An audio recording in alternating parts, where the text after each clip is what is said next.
Good evening, everybody, and welcome to tonight's broadcast of IHSAA football on Hamilton County Television, presented by Logan Street Signs and Banners, celebrating 26 years in business. We'd also like to thank our other great sponsors, Noblesville Trophies, Community Health, Church, Hiddle and Antrim, Smith Jewelers, and the HCTV calendars.com.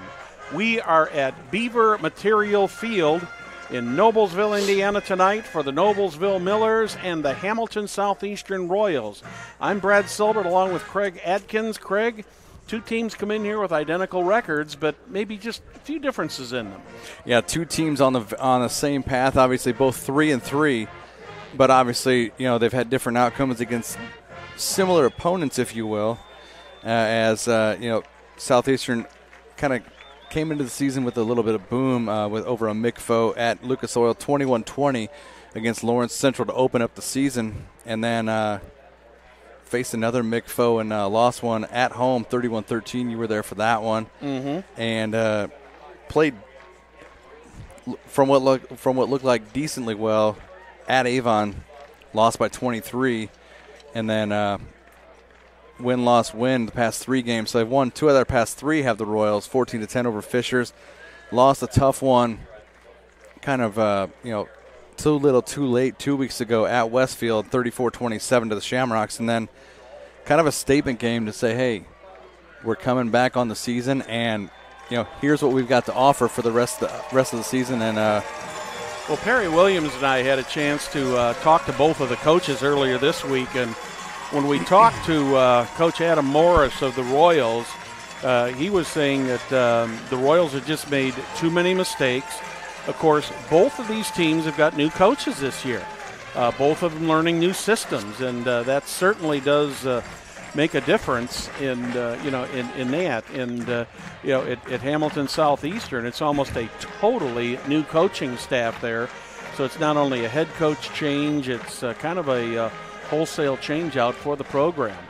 Yeah, and it's a lot of new faces on both sidelines because new coaching staffs. Coach Roden brought his staff from East Central, and Adam Morris has handpicked his staff at Hamilton Southeastern, and it's they're trying to get all these players to buy into their system, and obviously it's been kind of an up and down for both squads, but each of them trying to find their identities.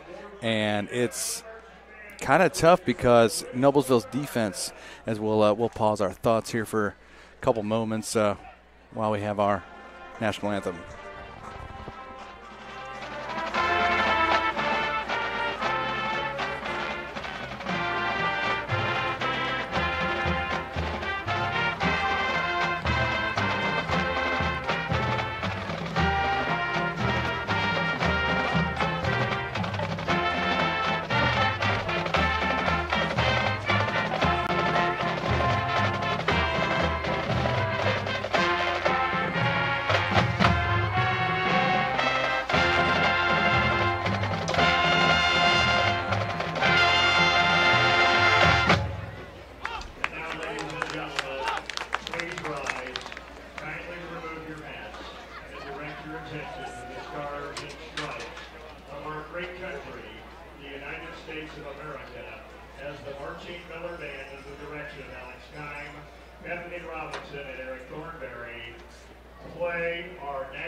You know who's celebrating over 26 years in business? Well, it's none other than Logan Street Signs and Banners.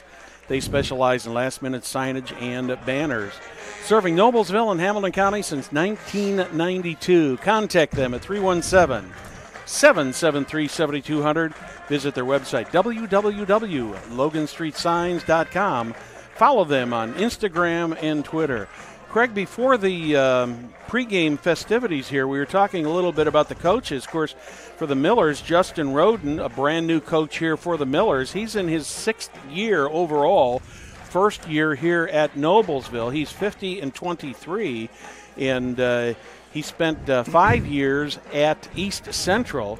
And in 2015, he took them to the semi-state, 2016 to a regional, and last year, Justin Roden's East Central team won the state. So he's got that blood in him that he knows what those state finals are what about, and hopefully get the Miller program going and maybe get him back into the state. Where Adam Morris is in his 3rd year of is a head coach. Spent a couple years at Muncie Central and was over here with the Millers last year as an assistant coach.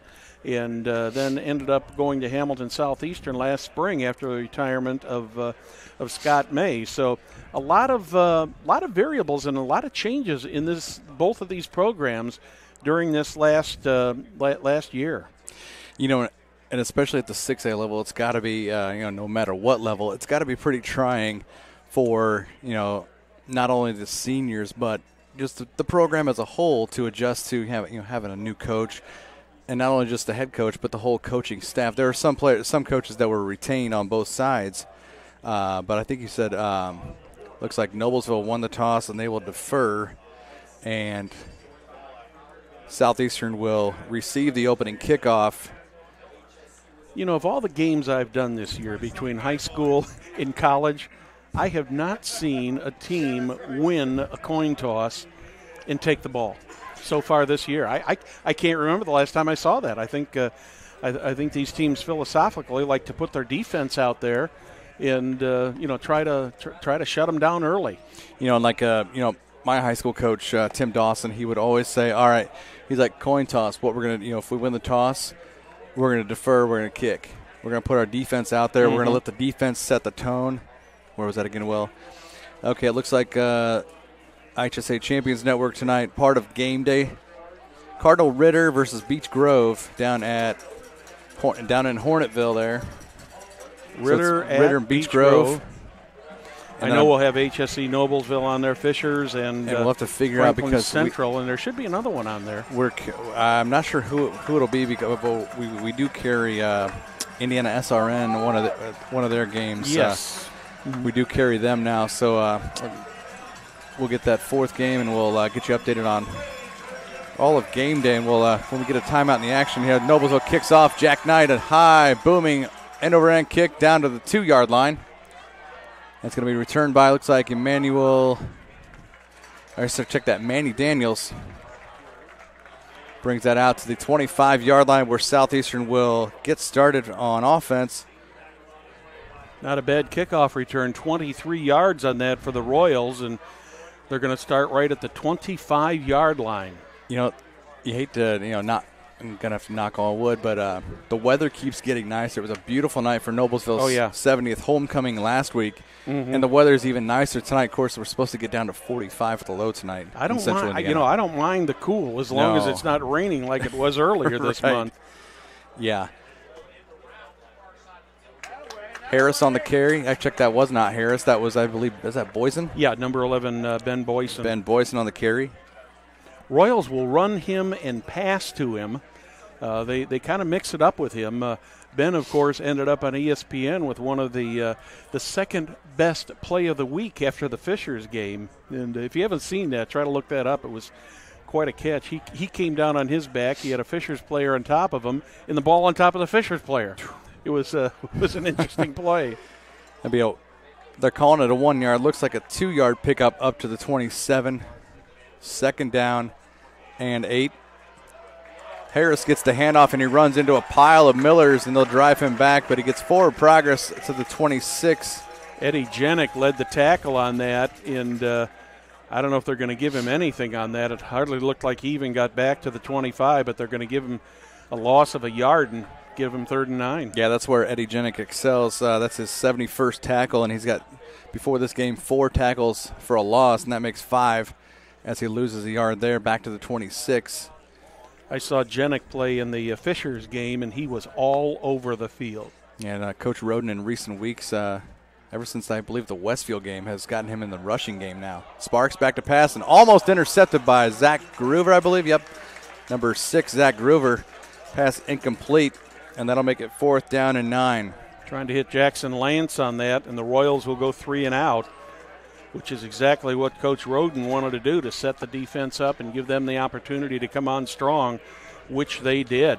You know, it's kind of disappointing seeing, the passing numbers of these two quarterbacks. A couple tall quarterbacks. Sparks throws at 38%, and that kick, I think, was deflected. Might have been by Tuane or Cody Leach, 1 or 25 for Noblesville. Yeah, I think it's going to be at the 48-yard line, so it's a 22. Well, it's going to be at the 47, so they get a 21-yard punt. Take a look at the replay on this. I couldn't tell whether that was deflected or not, but the Millers will start at the Royals' 47, so they're in excellent field position for their first possession. Yeah, so this this should motivate the Noblesville offense to get something going. They've got the shorter field. As usually it's a good punt by Haven Street, but that one deflected by either Tuane or Leach. Looks like a long count. Did they get some movement? 62 for the 52 no, for the they're Royals. Calling it offside. Oh, he must have been the one. He was calling for Noblesville jumping, but it must have been. I did not see any movement on the Noblesville line, but. No. If that was 62 for the Royals, that was Devin Dudley. So it'll be a 5-yard mark off. Makes that 1st down and 5. The Royals have been mistake-prone and penalty-prone all season. Blevins running inside the 40, down inside the 35 to the 34. Blevins with a very nice 8-yard run on that to pick up the Miller 1st down at the 34. He's one of those tailbacks who, if he gets out into the open through his line, finds a hole, he could be off to the races for the end zone. So that'll be a 1st down on that 1st and 5 by Noblesville from the 42 down to the 34 of the Royals. 1st and 10 for Noblesville. We're just 2 minutes into this ball game, folks, and already a lot of action. Gremmel hands it off again to Blevins. Might get a yard there. Craig Kunkelman was in on the tackle for the Royals there. Also in on that was Seth Smorelli.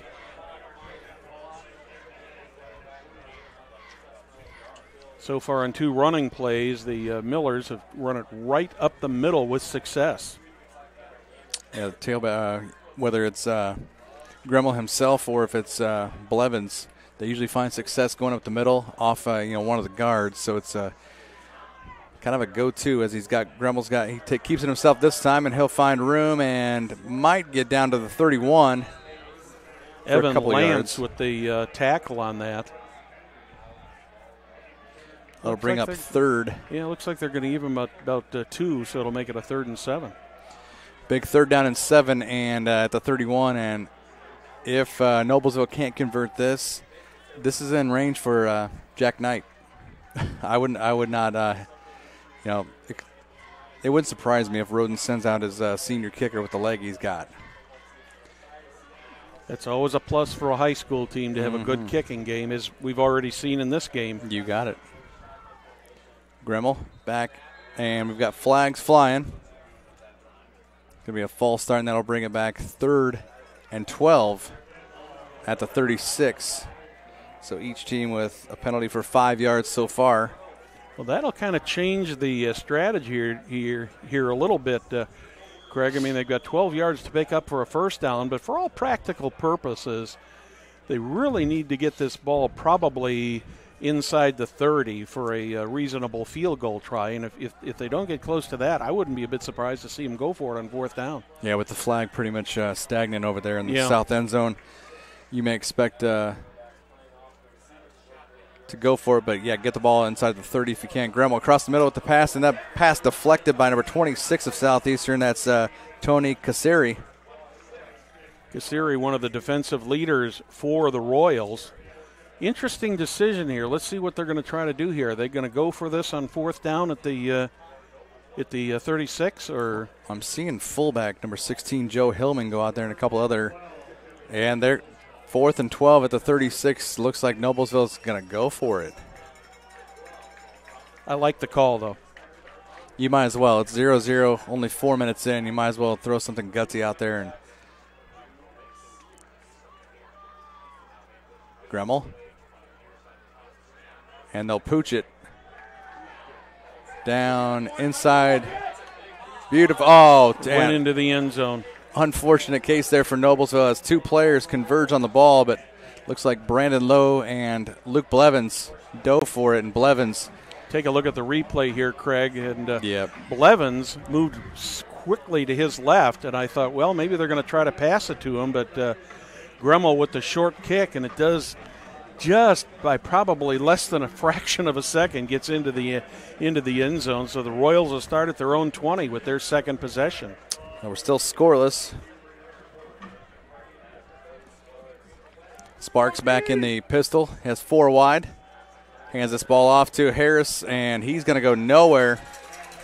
Two Millers just got their arms right around Harris there and managed to make a nice stop there. They're going to give him a yard on that, a little less than a yard. I think that's a generous spot. Yeah, because as soon as he hit that line, he got hit by 3 or 4 Noblesville defenders. Mm-hmm. Brings up 2nd down and 9.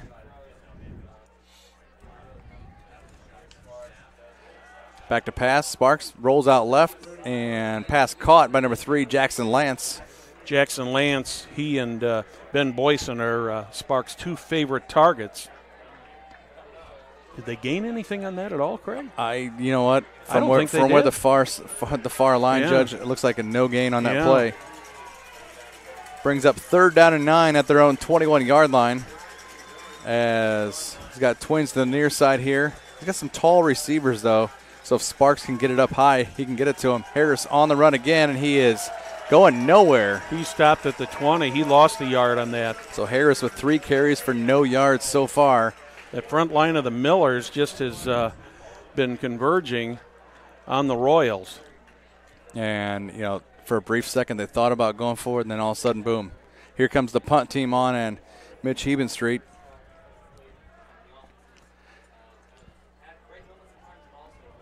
Much better punt this time. Eddie Jenick just about in on that for the block. So the Royals went 3 and out there and punted, and that one fair caught by number 6, Zach Groover, where Noblesville will take over at, looks like they're right at the 40 there is what it looks like. Is it 45? Yeah. Fans, let us remind you that Noblesville Trophies offers a large range of products, including sports trophies, corporate awards, and in-house embroidery. Noblesville Trophies provides you with same-day service for those last-minute decisions.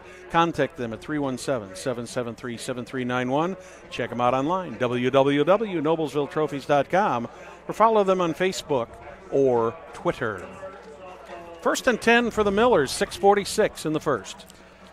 Gremmel with Blevins behind him, hands it off, and he is met by, as he fights to get back to the line of scrimmage. I think that was Taj Simpson, I believe. Taj Simpson, it looks like number 51, Craig Kunkelman. Yeah, Craig Kunkelman was also in on the tackle, but I think Taj Simpson, 58, had the initial contact on that. So it'll be a no gain there for Blevins. Looks like Zach Blevins and Jaden Barrett, a couple of the smaller players on the field. Looks like 2 quick twins out to the near side. Mm-hmm.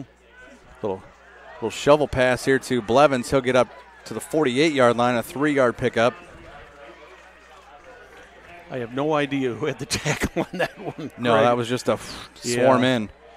Blevins ends up gaining about 4. Sets up a 3rd and 6 here for the Millers.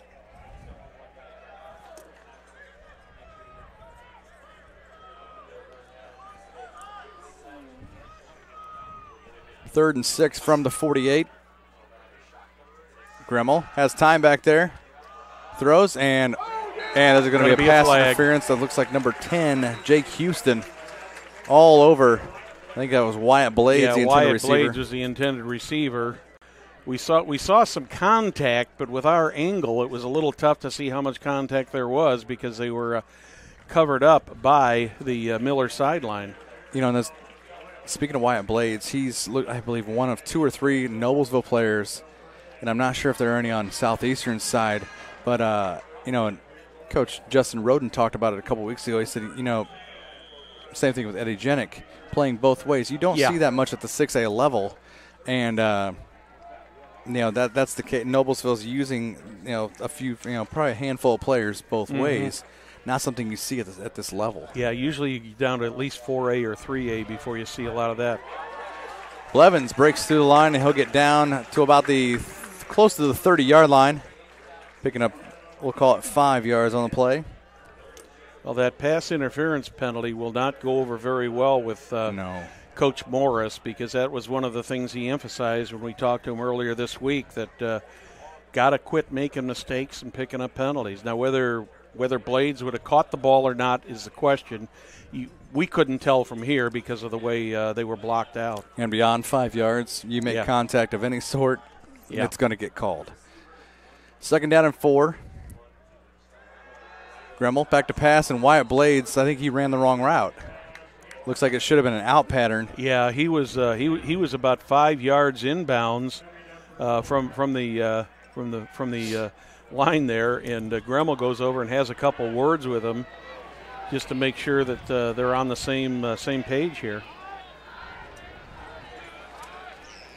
Another 3rd down play for the Millers. Big 3rd down, and this one's a little bit closer in.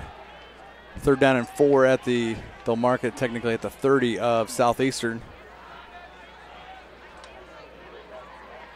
Gremmel back to pass, looking, screen play. Zach Groover will catch it inside the 25. He goes down to about the 23, and a 1st down for the Millers.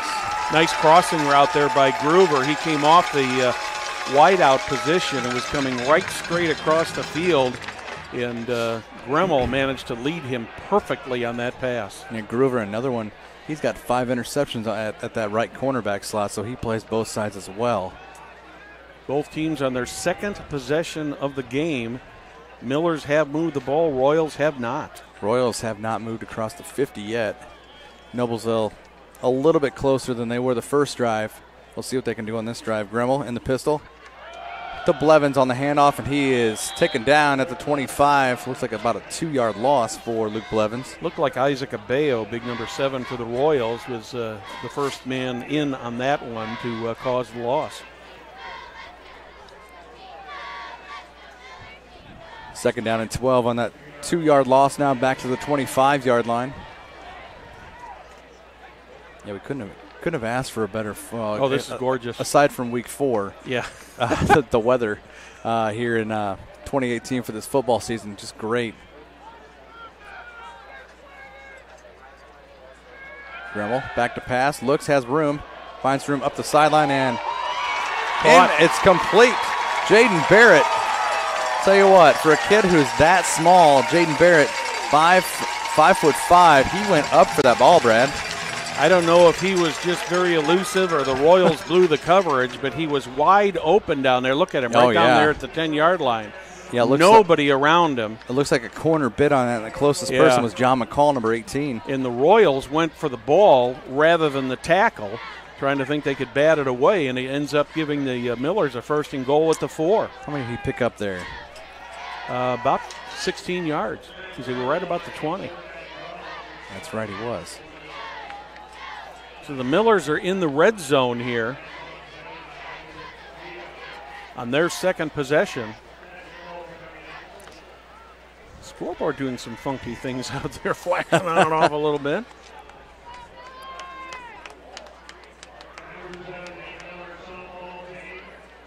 Eddie Jenick is in there now. You were talking about the 2-way players.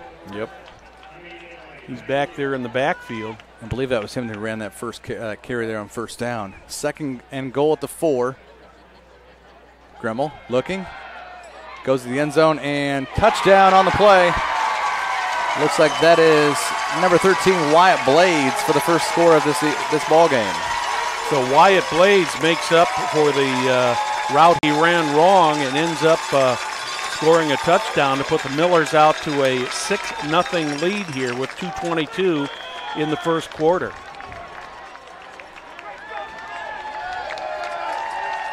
And that's exactly what Noblesville needs. They need some sort of spark on offense to get that confidence in there. And big dive there by Manny Daniels, but senior kicker Jack Knight boots that one through almost to the First United Church over there.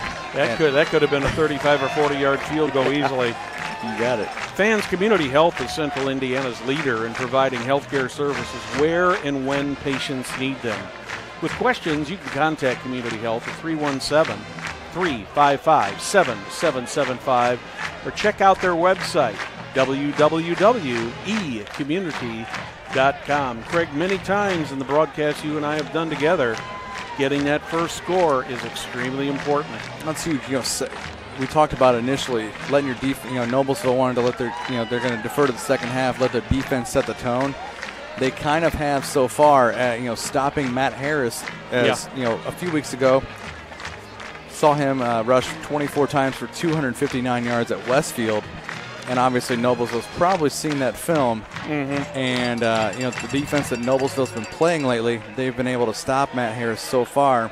3 carries for no yards. And the confidence level has got to be creeping up there for Noblesville's offense after that drive. They probably chunked out about a solid 5-minute drive there. Yeah, they did. So they lead 7-0 as Jack Knight will boot this away from his own 40. And this one will be into the end zone. Unable to return as much as Manny Daniels wanted to return that. But, that's got to be huge because coming into this game, Grant Gremmel throwing 40%, 2 touchdowns, 9 picks. He's got his 3rd touchdown now. And, Cody Sparks just a hair better. He's got a lot more yards.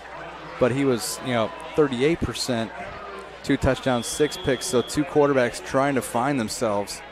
And we've seen Sparks already going to the air trying to, get that part of the, the passing game going so far for the Royals. Let's see what they do here on this drive from their own 20.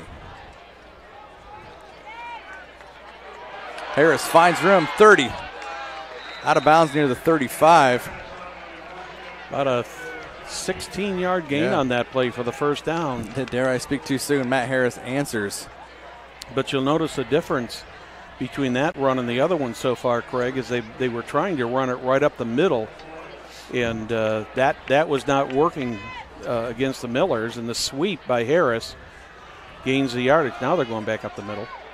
Go up the middle, and Harris will carry the ball up to about the 41 for a 5-yard pickup, so considerable difference in the past 2 carries. Yeah, 21 yards on 2 plays. And it gets the Royals out of the shadow of the end zone. Sparks hands it off to Harris, and he's met right there at the line of scrimmage by a host of Noblesville Millers. If they give him back to the line of scrimmage, he's going to be lucky because I thought he may have lost. Might have lost, but they generously gave him back to the line of scrimmage at the 41. So it's 3rd down and 5.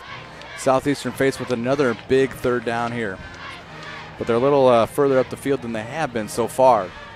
Well, 2 good receivers in there for the Royals, and number 3, Jackson Lance, and number 11, Ben Boyce. And we'll see if we're going to go back to Harris for another run, or are they going to put it up in the air? Sparks rolling out slightly to his right, finds a receiver. That is 86, DeAndre Rhodes.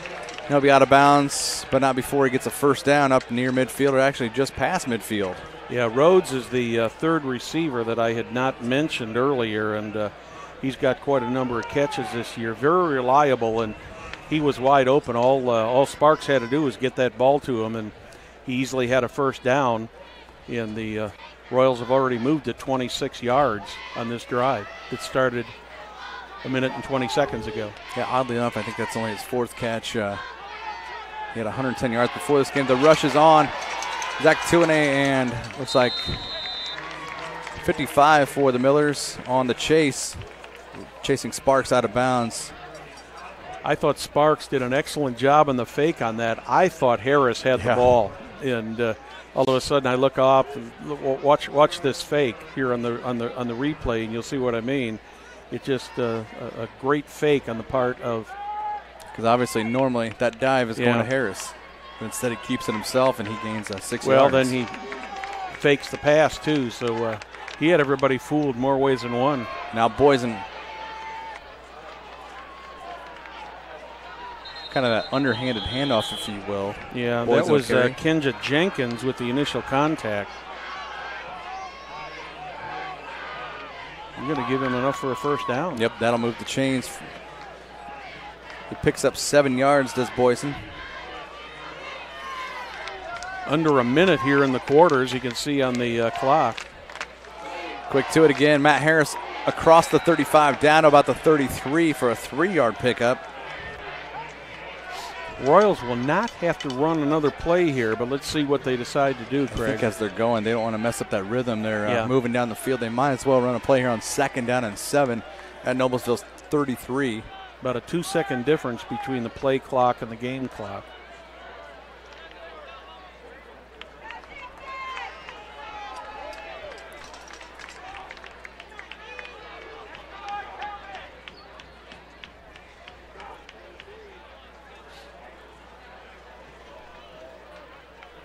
They're going to let it go down. So we got 1 quarter in the books. Miller's 7, Royals nothing. Since establishment of Church Hiddle and Antrim in 1880, our neighbors, community leaders, businesses, and school districts have placed their trust in us to solve their most challenging legal issues. We have a rich history helping our clients when they need it the most. Give us a call, 317-773-2190, or visit their website, www.cchhlaw. Craig, why don't you tell folks what we got going across the bottom of the screen? Yeah, folks, you see before the start of the 2nd quarter, we've got Game Day. This features 4 different games, 3 other games, including our game here, Hamilton Southeastern at Noblesville at Beaver Materials Field. We've also got the IHSA Champions Network. They have Cardinal Ritter visiting Beech Grove tonight. That's a little bit of a surprise. Yeah, Beech Grove ahead of that would Ritter. be a lot closer. Yeah. And it looks like Newcastle is at Mount Vernon over in Fortville. Looks like I believe Mike Kirshner might have gotten himself a new field. Yeah, it looks nice, doesn't it? And Fisher's trailing early at Franklin Central 6-3 on the Fisher Sports Network on the right side of your game day. And obviously that'll keep you updated all evening long as Franklin Central looking for their first conference win, their 2nd win of the season. We're into quarter number 2. Back to it, and almost the Wildcat to Matt Harris, and he's got the ball almost got snapped over his head. He dives back down on it for a 4-yard loss back to the 37. The Wildcat for the Royals has been pretty effective this year, but normally it doesn't go over the head of Harris, and he gets a jump on that ball. But watch the replay here. Does that throw the center off that much when it's not Cody Sparks back there? I don't know. Almost looked like Ben Boysen was going to catch that.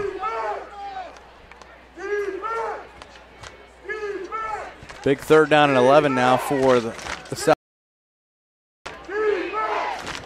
As Noblesville starting a defense chant right below our window here, Brad.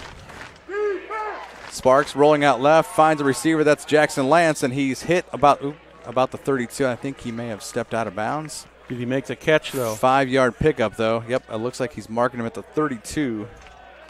So it's decision time here for Coach Morris at the 32-yard line with about a 4th and looks like about a 4th and 6 here, Craig. Yeah, 4th down and 6. And it appears as though the Royals are going to go for it.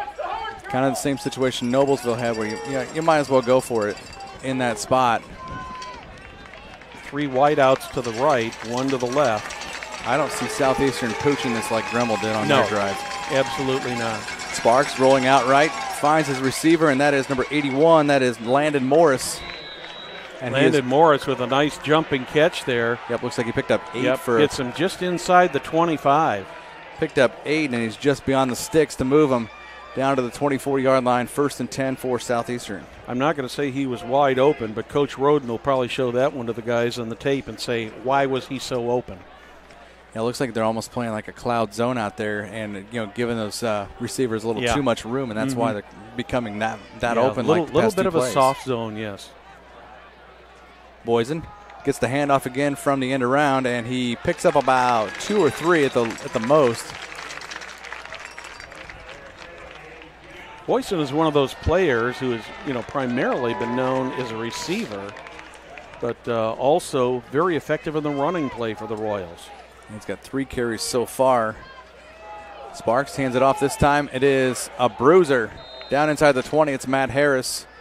Down to the 18 for a 4-yard pickup, and it'll be a 3rd and 4.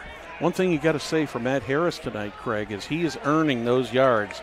He's, what's the old Timex commercial? Takes a licking and keeps on ticking. If you remember that from years ago. Oh, yeah. He has been hit hard out there, but just keeps bouncing up and down. Another big 3rd down and 4 for the Royals at the Millers 18-yard line. 9:20 left first half. The pitch is to Harris.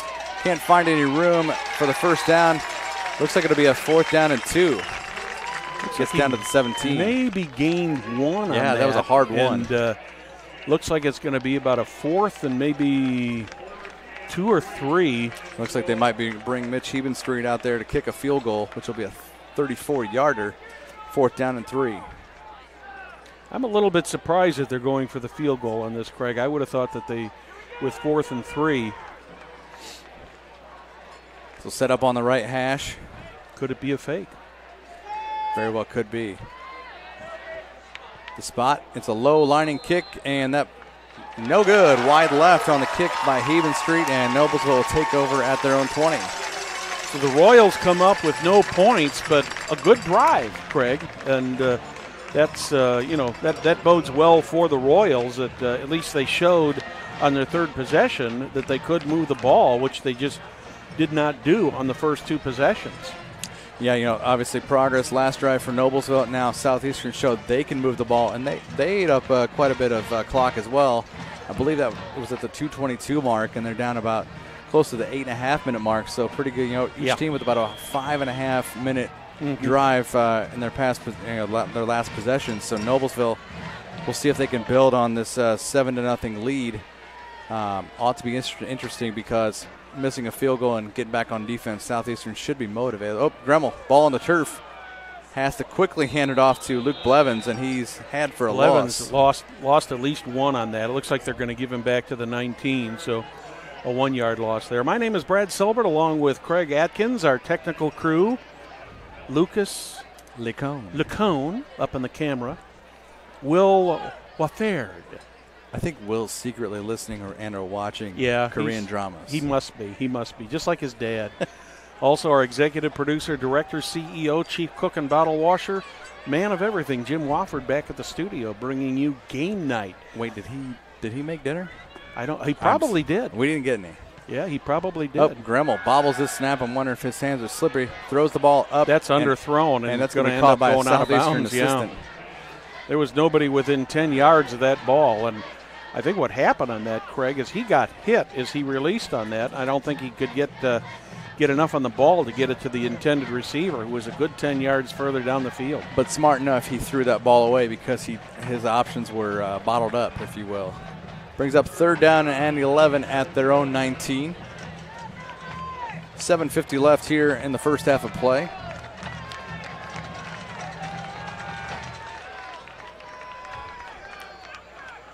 Gremmel back in the pistol. Fakes the handoff to Blevins. He's got time. A little screen play to Blevins. 25. Actually 20 up across the 25 up to the 26. So he'll get 7 on the reception. But that won't be enough. And forcing a 4th down, and looks like about 4. Jack Knight did come out. So Noblesville will for sure be punting on this play. Royals have got Anthony Eggers back in single safety.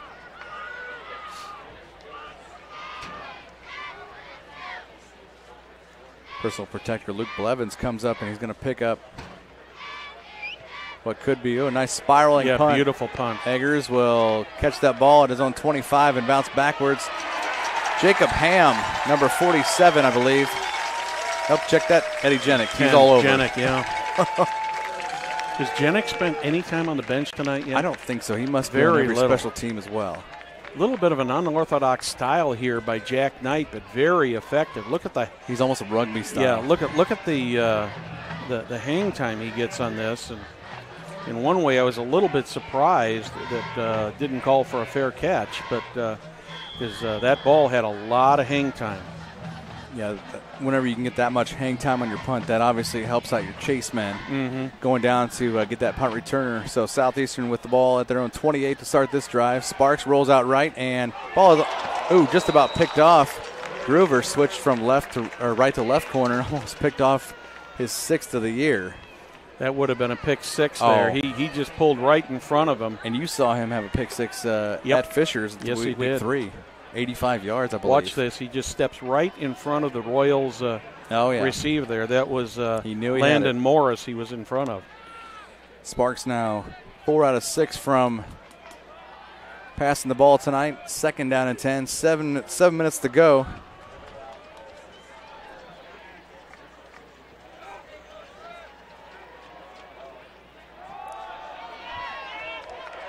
Harris gets hit, but he's going to make his way across the 35. Depends where they spot it. He may have a first down there. Yeah, he's going to have a first down, Craig. He made it to almost the 40 there. So they'll give him 12 yards on the pickup and a he first was down. stopped dead shortly after the 30-yard line and managed to get away. Yeah, he with that second effort, and then he lowered his shoulder, which obviously makes that defender either A, think about it, and B. We're going to have a unsportsmanlike conduct penalty coming up here. Ooh. Little bit of extra contact after the play. We'll see how this goes here. So the ball marked at the 43, so a 3-yard pickup. They'll mark from there for the penalty. So if I'm going 15 yards, this is going down to the 42 of Noblesville. Unnecessary roughness on the Millers. Landon Morris was the recipient of that. And I did not see who hit him. Let's see if we can see here. Can't pick it up, but Morris made a smart move on that, Craig, by not retaliating, otherwise it probably would have been offsetting penalties. Nonetheless, 1st and 10 for Southeastern at the Noblesville 42, and the ball screen pass out to the fullback. It looks like number 49. It's Nate Haas. Yeah, 49, Nate Haas. He loses a yard. So the 4th receiver that Sparks has connected with so far. Royals haven't got much yardage through the air yet tonight.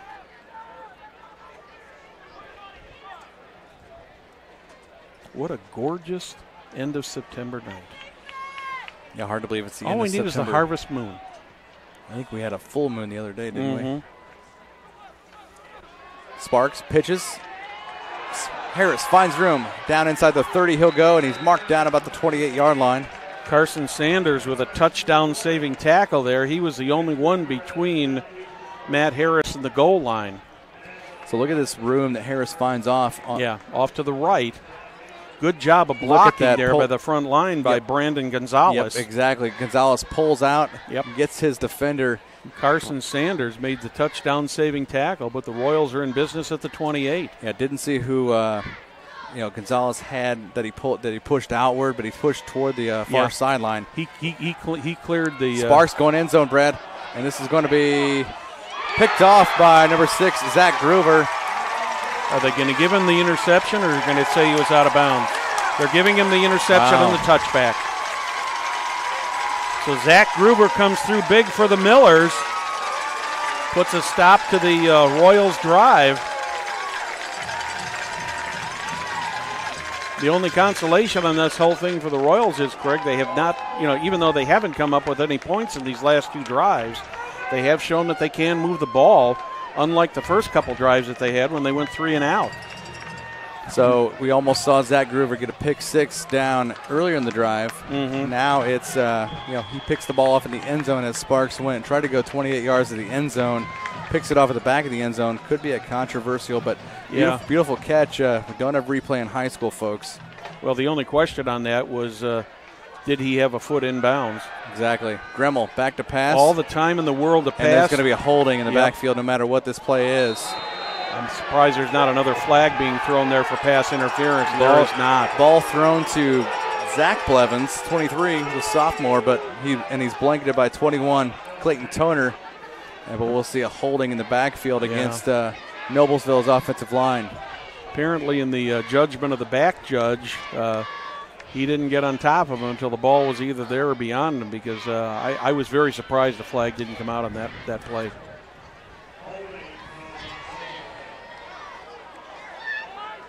Yeah, the holding call went out real early. So that's going to bring the ball back 10 yards on the hold, back to the 10. So it's 1st and 20, replaying first down. So Gremmel and Noblesville's offense in trouble. Passing out to the left, finds room. And there's going to be another flag on the play. That in the backfield again.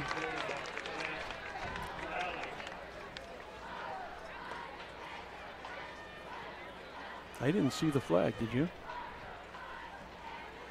No, it looks like it's a spot foul. It's up 6 yards, so it's going to be on Southeastern. It looks like. Didn't see exactly what it was, though. So 3 penalties apiece as we're at 4:22 left until halftime. So it's back to 2nd and 14 from the 16. Gremmel back to pass. He's got a little bit of time. He's rushed, and he's taken down right down on the 5. He loses 11 after that 6-yard penalty. Craig Kunkelman with the sack. Replacing the ball. Another penalty flag. Oh, wow. You know, and after he found himself to be more of a free runner when he did keep the ball last year. Gremmel, before this game, 60 carries for 81 yards. Yeah. That's holding on the Millers, and of course the Royals are going to take the result of the play and put that ball back there at the 5-yard line. Put them back further, give them a 3rd and 24. 3rd and a country mile, if you will. You hate to say that, but it's 3rd and 24 at the 6. Noblesville just trying to stay out of the end zone and avoid a safety here. Miller's making a couple mistakes on this drive so far, Craig. Mental mistakes. Those penalties will kill you in a heartbeat. Gremmel in his own end zone, pack to pass, throws, sideline and out of bounds. That'll bring up 4th down and 24 at their own 6. So Jack Knight will be punting out of his own end zone, right probably at the back of the end zone. Miller line better be ready for this, because I got a feeling the Royals might be coming after Knight this time. Because he's not one of those who gets the ball away real quickly. He moves a little bit, rugby's it. Yep, takes that sidestep. He's about halfway into the end zone right now. Blevins comes up to the line. Ooh, almost got that one blocked. A sidewinder. Eggers back at his own 49, and he is tackled at the 40. He'll be marked at the 47-yard line. Eddie Jenick. Was that Jenick? Check that. No, that was 24, Aiden Richardson. Aiden Richardson who got him, and that was a classic definition of a shoe-sting tackle. Craig, watch this, how he gets him, and he just barely gets him on the leg, and just enough to trip him up.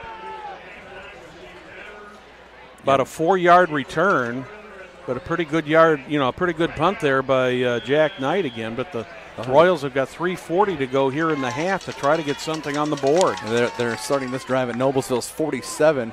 Best field position. Boysen in motion, fakes the handoff. He'll roll out left. Sparks has time across the middle, and he way overthrows. That would have been across the middle. 81 landed Morris.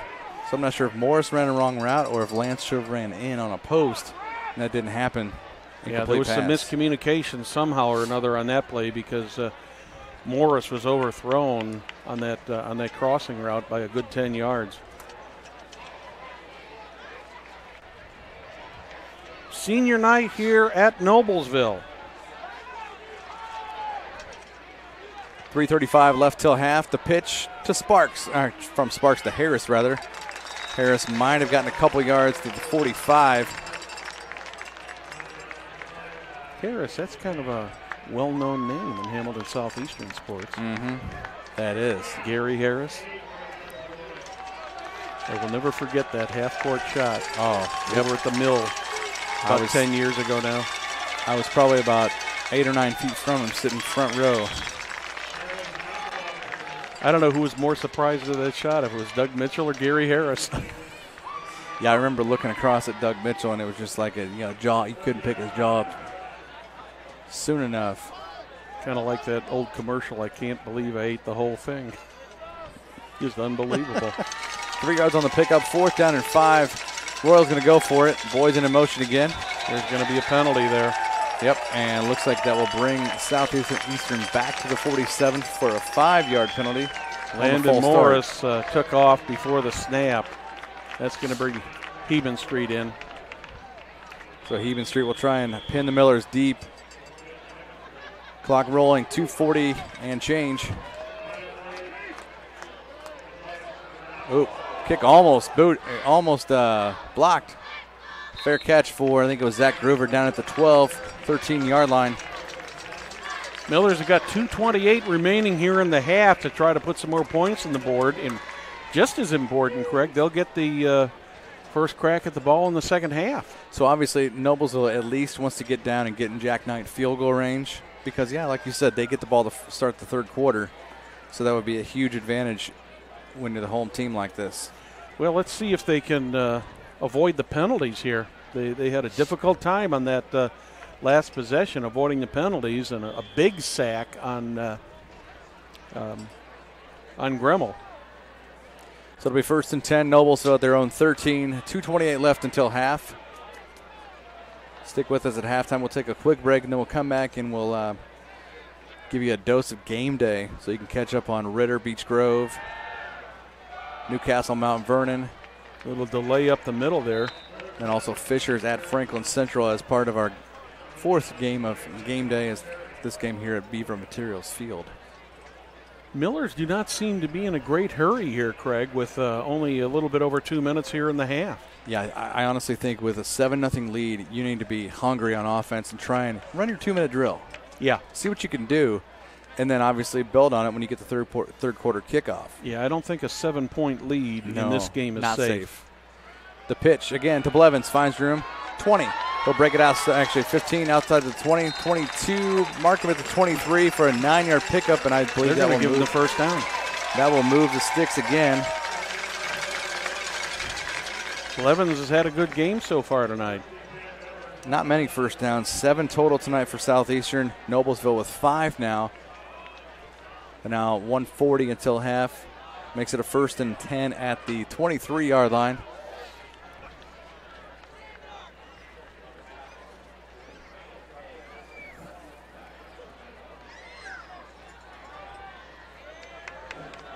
We'll try and keep you up to date on different other scores.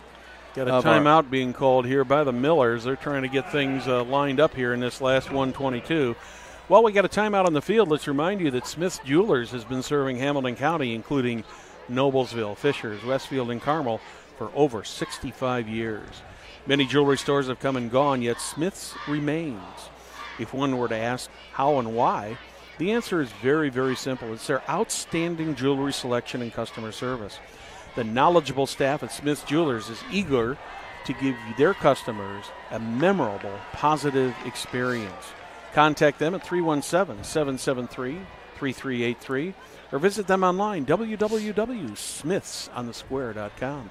You know, in addition to football, we got a big week coming up here on Hamilton County Television, Craig. Big week. Starting Tuesday night, we will have the girls sectional from Noblesville, from White River Elementary. We will have all 5 games of that sectional, Tuesday night, Thursday night, and the championship game, 6 o'clock next week on Saturday. The biggest one, second game on Tuesday is that'll be a big one. Southeastern Noblesville. Barrett gets the end-around handoff, and he was going to throw it, but he dives up near the 25, picks up 2 yards. He hesitated just a moment on that, and the Millers, I believe, are taking another timeout. So we're down to 1:14 here in the first half. And you know, Craig, you remember that HCTV calendar? HCTVcalendar.com. I do now. Yeah, that's a great event calendar. So be sure to check out that calendar for upcoming events in Hamilton County, including local high school events. Now, if you or your group has an event going on, you can add it to the calendar, and guess what?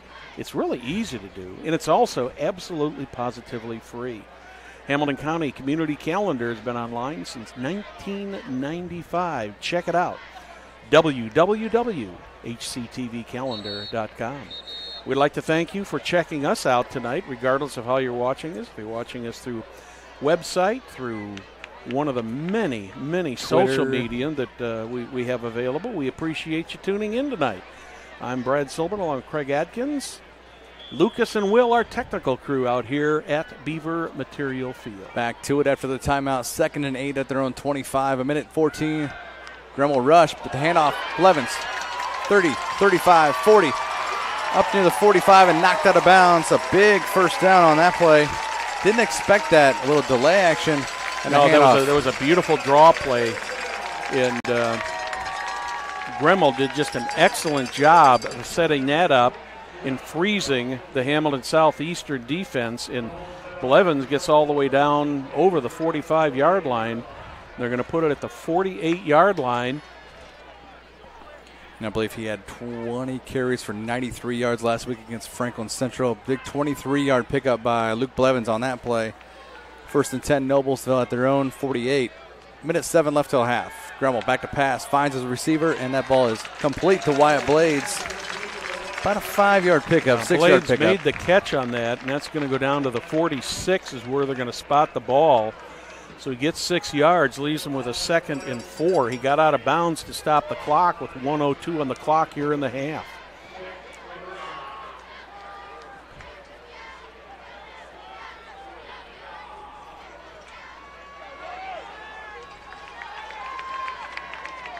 So Gremmel in the pistol has Blevins to his left. Twins to both sides. Plenty of time. He's rushed on the backside, and he is, almost sacked.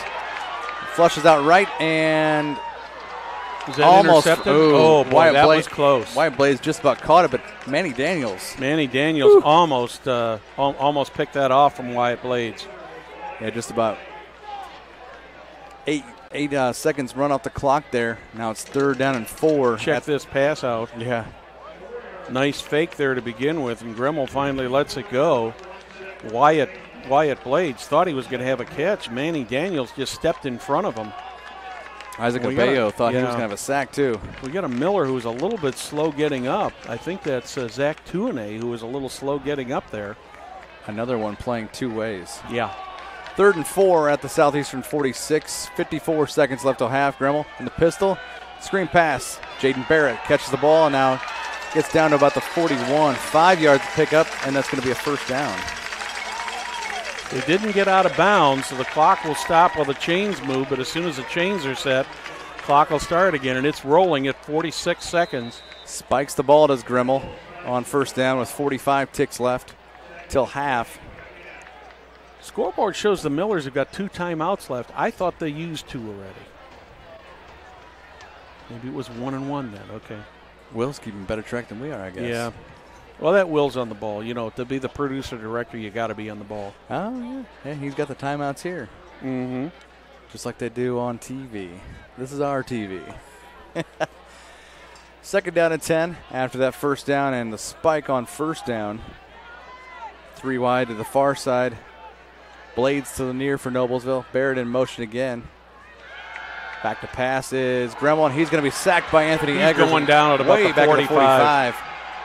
Loss of 14 yards. Yeah, the contact was at the 48, so that's Still where they're going to. Yeah, loss of 10 on the play. So it's going to cause Noblesville the Royals burn a timeout. I believe the Royals took that timeout. Did they? Well, 3rd and 21. If there's any chance they can get the ball back. Yeah. We still haven't updated the scoreboard here, but I think it was the Royals who took that timeout. Gremmel, this is a coverage sack, most definitely. Yeah. Oh, yeah. Yeah, because as soon as whoever peeled off that block, that's when Gremmel was just, met in the backfield for that sack. And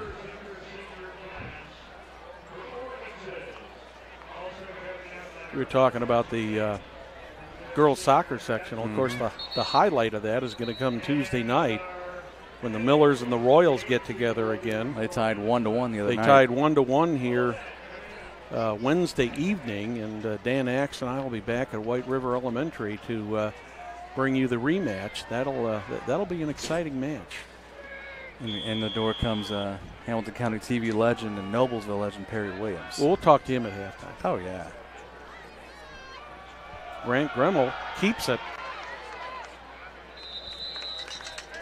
Abeo takes him down. Do we have a timeout again? The Royals take another timeout. So that'll be what? 4th and about 14 with 31.1 on the clock. Update from Arcadia. Tipton up 20-0 on Hamilton Heights at halftime. Courtesy of Perry Williams. He's got people everywhere for the updates. Usually we're texting back and forth. This is week 7. This is the first game we've done together this year. Could we call Perry the Godfather, maybe? The HCTV Godfather? Yeah. I think that'd be a good title for him. He makes people deals they can't refuse. Oh, yeah. 31.1 now on we're the down clock. to one timeout each. I thought the Royals used their last timeout. Scoreboard says 1 each. Will Wofford says 1 each. That sneaky little devil, he stuck that in there when we weren't watching. We saw that. 4th down and 14 at the Southeastern 45. And the Millers are going to go for it here. 31 ticks till half. Why not? Yeah, why not at this point? Exactly.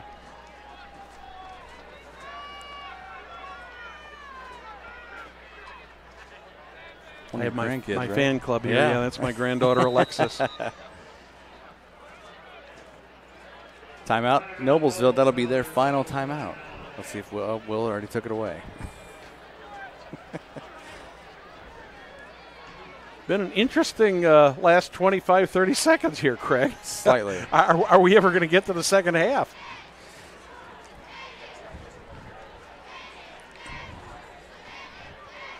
Perry Williams will be joining us at halftime to talk about this a little bit. He had a surprised look on his face. Well, we put him on the spot. Oh, yeah. How many tweets have we had from his fan club wondering where he's at tonight? Well, they'll quickly find out and see where he's at. Well, I got to tell you, next week he's going to be in Kentucky, but he's got a good reason for going down there to watch the grandkids play. Oh, yeah. Yeah, especially his, I believe his oldest grandson, Matthew. He's a freshman at Austin Peay. Uh-huh. Well, Jack Knight is going to punt now. He gets another one off good, and it'll go into the end zone. Yeah. He just needs to get his chase men down there, let them get down there. This one, a little bit of hang time, end over end. Eggers. Anthony Eggers has got it. But didn't call for a fair catch. Thought he was going to. Eddie Jenick, how many times have we called that name tonight? He's right there and wraps him up and probably got about 2 or 3 yards on the return on that. It looks like he'll be marked at the 14-yard line. Or check that now. Yeah, 14-yard line to start this last 23 and a half seconds till half. Eggers is a kid who very seldom calls a fair catch. Yeah, he looks like he wouldn't mind taking the hit, even if that chase man's right in his face.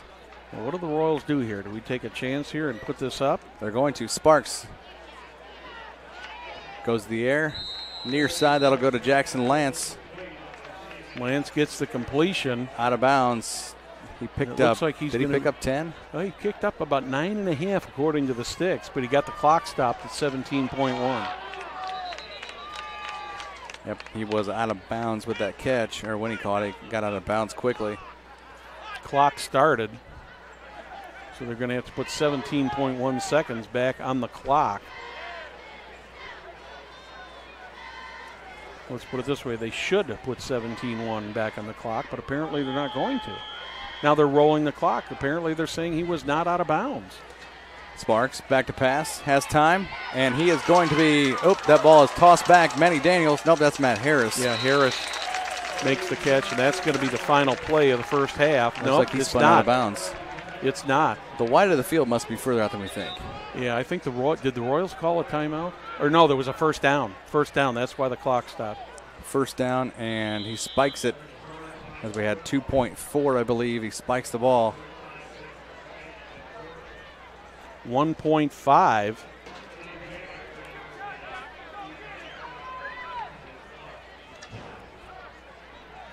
I'm not sure what they're doing down here, Craig, if they nullified that play or not. Scoreboard says 2nd and 10. The sticks say 2nd and 10. We'll go with 2nd and 10. 1.5. Harris on the carry. And that will end the first half with the Millers leading the Royals 7-0. We'd like to welcome you to tonight's broadcast of IHSAA 6A football. The Hamilton Southeastern Royals visiting the Noblesville Millers here on Hamilton County Television. Presented by Logan Street Signs and Banners, celebrating 26 years in business.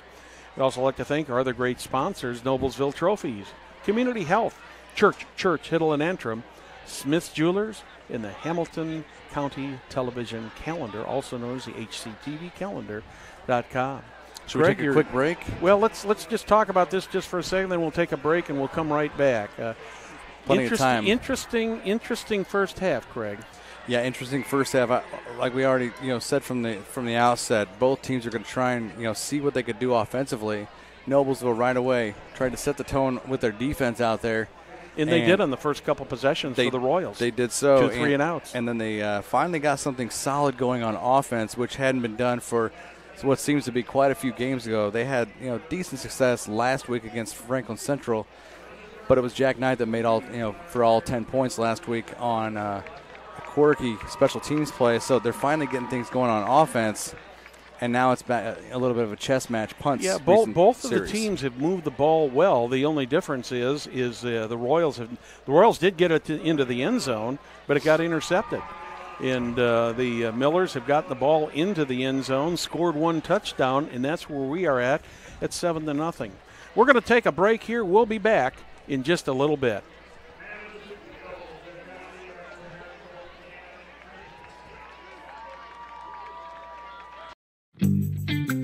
When medical care is needed, where will you turn? With Community's Connect to Care program, one call or click finds you the closest open appointment. Request a time yourself, or let us do it. From a primary care doctor or virtual visit, to a med check or community clinic at Walgreens. Just call or click. You can go right to our website or to me. Connect to Care from Community.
Superheroes come in all shapes and sizes. They don't always meet in an underground fortress. Sometimes they meet in places that appear to be very ordinary to most people. But inside, there are heroes in training. Some are smart, strong, or brave. Maybe they can build cities or heal people when they get hurt. But even superheroes need some help sometimes. With your support, we can change the world. Together, we are a force that can't be defeated. Support the club. Save the world. Support your local superheroes and donate now to the Boys and Girls Club of Noblesville at bgcni.org.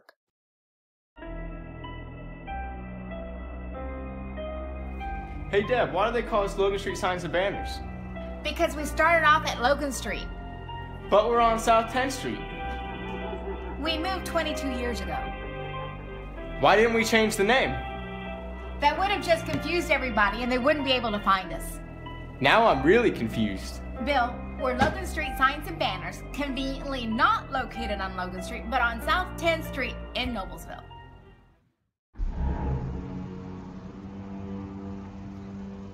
Can I help you? Yeah. I'm looking for Logan Street Signs and Banners. You found us. But this ain't Logan Street.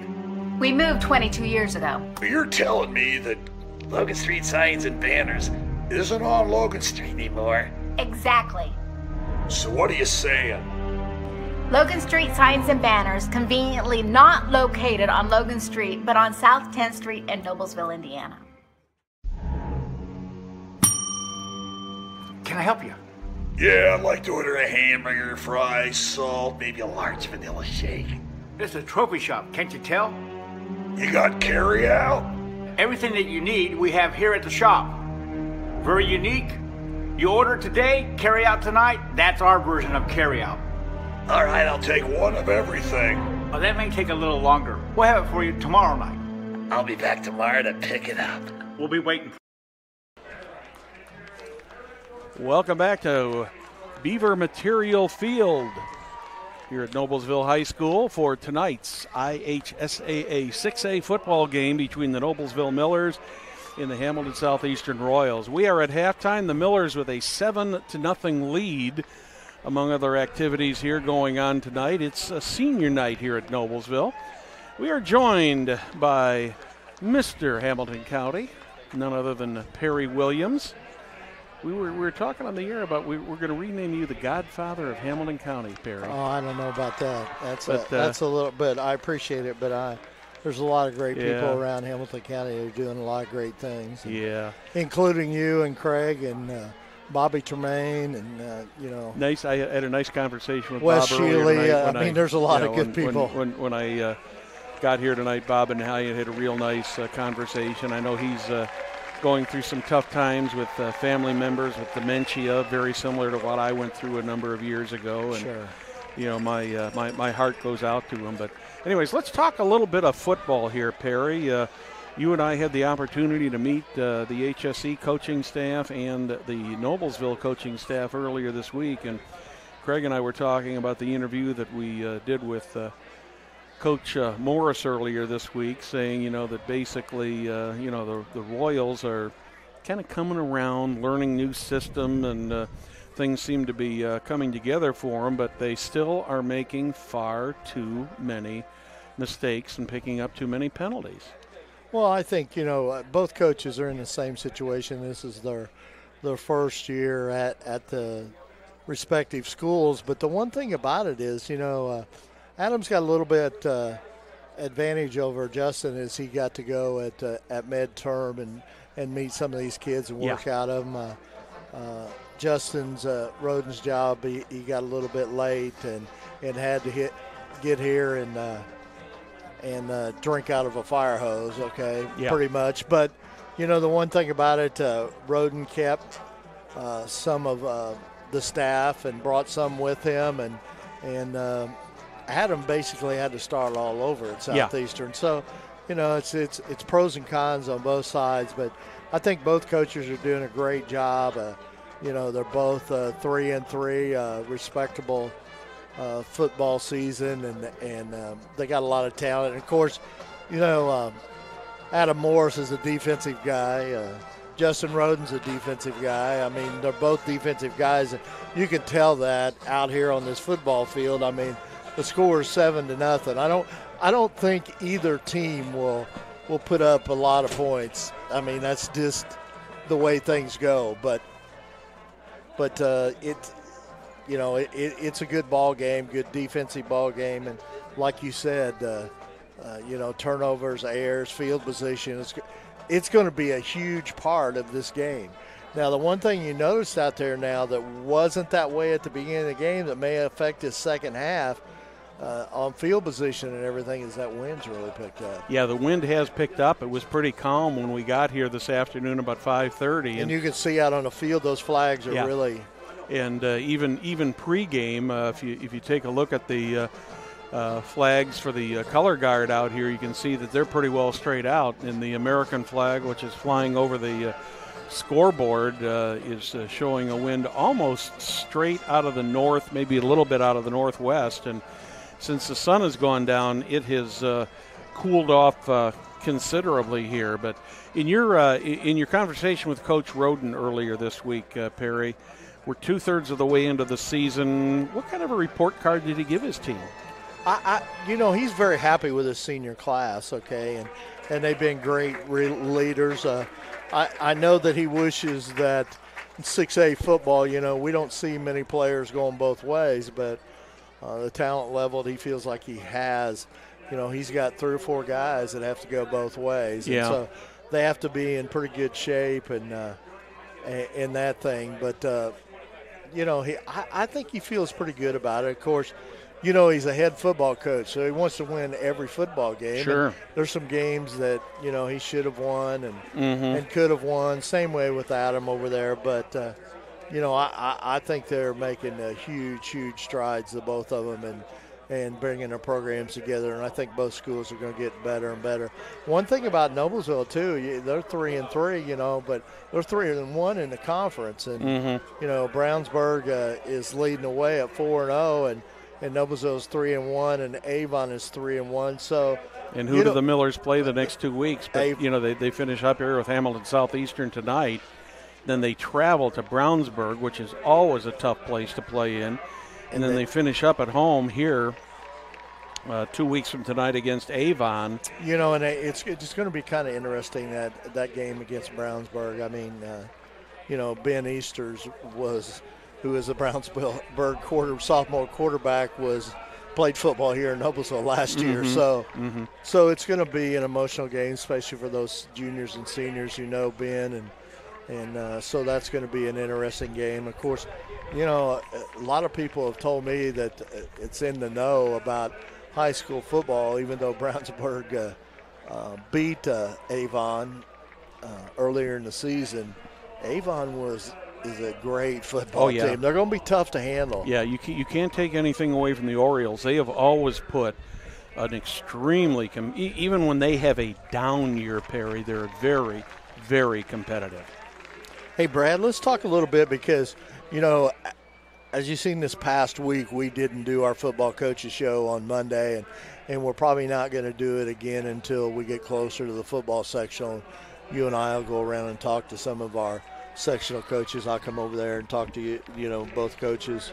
You'll talk to both coaches from Southeastern and Fishers, and I'll do the same thing here with Noblesville, Carmel, and Westfield. But one of the reasons that we stopped doing that coaches show is because we've got sectional action coming up in girls soccer and girls volleyball, and next week, which you're a big part of, we're pretty loaded next week. You got 5 soccer games? Yeah, we will be broadcasting the entire sectional, and that first game on the Tuesday afternoon at 5:30 will be Anderson and Fishers in the first game. Second game will be a rematch of the game that we had earlier this week between the Millers and the Royals. And you know, Brad, I saw part of that game that you broadcast, and you know, if you're a soccer fan, you ought to be tuning in Tuesday night at 7 o'clock, because that's going to be an epic battle. I mean, you have the number one team in the state in Hamilton Southeastern, and number 3 in Noblesville. So it's, you know, in the first round of a sectional. Yeah. That's going to be a great game, and they played to a 1-1 tie the other night, and there was a heck of a lot of saves in that game too. Oh, there were some great saves and some great shots. It was if you like soccer, that was a great soccer game to watch. You know, in the funny part was that Dan Axe and I both talked on the air and off the air about, well, how do you think this thing is going to come out? And we basically, Perry, thought that we had the potential for another 0-0 game, which is what we had. We've had a couple of those 0-0 matches, and we'd both more or less said, if somebody scores, that may be it. Yeah, and absolutely. then you had the Millers score first, and then not 27 seconds later, the Royals pop it in, and then the rest of the match was a draw. Yeah. And but you had a lot of great competition out there. I mean, just watching these kids play their hearts out, it just it was an amazing match. You know, the Millers, in order to win the conference, they had to win the game outright. The Royals could settle for, the Royals could have done it with a win or a tie. And I think as things got down toward the last couple minutes of that, of that game, you could see it transitioning a little bit, where the Royals were out there saying, okay, we're not going to let this get away. If we can score, fine, but we've got to go to a prevent defense, and it worked for them, and they ended up with the tie in the game in the HCC title. But let's take that. Let's tear up all the papers. Let's tear up all the see stats. what happens here. And it's starting going to be Tuesday, and then Thursday yeah. you have 2 games, 5:30 and 7. Of course, 5:30 game is winner of game 1 and game 2. The 7 o'clock game, both teams got a bye, so it's Muncie Central and Pendleton Yep. Heights. And then you play the championship game on Saturday at 6 p.m. So it's going to be an exciting week. Yeah, it's going to be a great week, and of course we'll be doing. I think we're going to do something at the Guerin Catholic game. I'm not really sure yet on that, but we'll let you know this week. And of course they'll have a game day. Yeah, we'll have game day next Friday. Yeah. But looking ahead a couple weeks, Perry, we've even got more coming, because we have got the sectional for volleyball. Yes. That is going to be at Westfield this year. And if that's anything like the sectional was last year at Noblesville, that brought us some surprises. Absolutely. And in that. So that should be a good sectional too, and we'll be bringing you at least the Hamilton County teams on that. I'm not sure if we're bringing everybody in on that or not, but I know, I do know for a fact that next week during the soccer sectional, we will broadcast all 5 of the matches live here on Hamilton County Television, and in that. But just an exciting time for us at Hamilton County Television. Absolutely. Our game day situation that is here with us. It's catching fire. I mean, we're getting good numbers there and everything, and it's a great idea, and it'll be great come tournament time. Yeah, I think I'm looking forward to it, and just the fan reaction I've got from people I see out on the street or at various places I happen to be is just it's just been simply amazing. What has been happening there. We're checking out some game day highlights here at Mount Vernon right now. It's Mount Vernon 9, Newcastle 3. Looks like at the half, Franklin Central is ahead of Fishers 12-10. And Beech Grove, that's a little bit of a surprise ahead of Ritter. Don't say anything bad about Ritter. That's I know. our old gems. Yeah. Alma mater, man. So we got to be careful there. I'm surprised they haven't named the football stadium after That's him. true. That's true. But, they don't play it. They don't have their own football stadium. Yeah, that's true. But if they had one, they'd probably name it. It'd Well, probably, Jim would endow it to them. Yeah, I appreciate you having me on here and getting to sit down here with the A team and me being a B team guy and playing. But both teams are out on the field, so I'll let where did Craig go? He left or what? Craig Atkins. Well, it's in his contract that he gets a break. That's why you're here. Okay, all right. He negotiates a tough contract with Jim. He must. But thank you for Perry for stopping by. We'd also like to just take a moment to thank our technical crew who puts this all together for us. And a lot of people just don't realize what it takes to put one of these broadcasts on the air. It's there's a lot involved in this. I was here this afternoon between 5:15 and 5:30, and Lucas and Will were already here. They had cameras in place. They had all the equipment in place, and we sat down and ran some audio checks, went over the program for the evening in that. But their work starts far before ours does when we sit down behind the microphones. And everything's done for us. Yeah, and it will end shortly, it'll end shortly after we leave. We'll be out of the stadium before these guys get out of here. But we do appreciate their effort and everything that they do for us. And Jim Wofford, what Jim has been able to do with Hamilton County Television, and what you guys have done with this thing in the last several years. It's been phenomenal. It really has been. It's also, let's face it, it's a lot of fun. Absolutely, and, absolutely. It's very enjoyable. Well, here comes the voice of the Millers, Craig Atkins, back in here. Thank you, sir. Well, Daddy Craig is back. Did we do a baby check while we were out? No, we didn't do a baby check. I should have done a baby check. Yeah. She may or may not. Ava may or may not still be awake. Of course, for those of you who do not know, Craig Adkins stepped into the role of father here about 6 months ago. To the date. To the date. Wow. Ava is 6 months old today, so happy 6 months to. That is fantastic, and you and your wife, the proud parents of a beautiful little girl. You were showing me a picture of her a little bit earlier, and what a little living doll. Already sitting up, and she's 6 months old. When's she going to start play-by-play?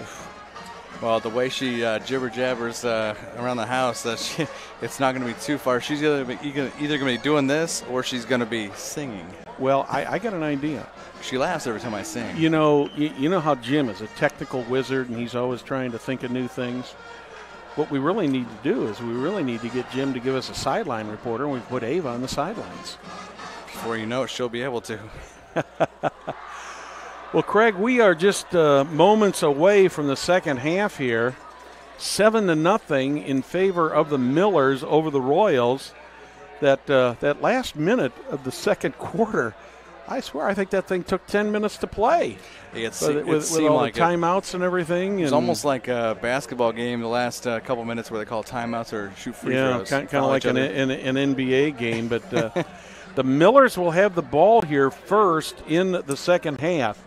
Talk about what kind of adjustments you think these teams need to make for the second half. Well, obviously, I think the first adjustment that Hamilton Southeastern needs to make is because they know they're going on defense first when they kick this ball off, unless there was something were to happen like it did last week here when the kicker runs the ball back, which that might be one in a who knows how many 100, 1,000 odds that would happen again. But this is going to be a test for Southeastern's defense.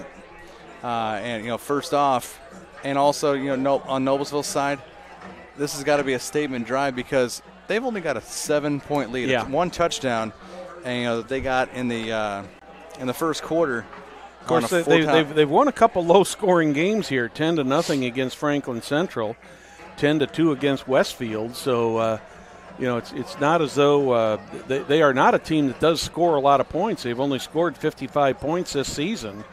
So this touchdown is probably one of 1, 2, 3, 4, 5, 6, probably the 7th or 8th touchdown of the season so far into game number 7 here. And obviously not too many on the offensive side. Taking a look at the Noblesville stats, as it's a low-lining kick, not going to get to the back row, and looks like this will be Cody Leach, maybe 25. I couldn't tell who it was. Let's see who. Yep, 25. Cody Leach on that middle row. Returns that for Noblesville. Probably wanted to keep it out of the hands. What do they have? Blevins and Blades back? Blevins, Blades, or Groover, one of the three back. Glad we have a cough button now.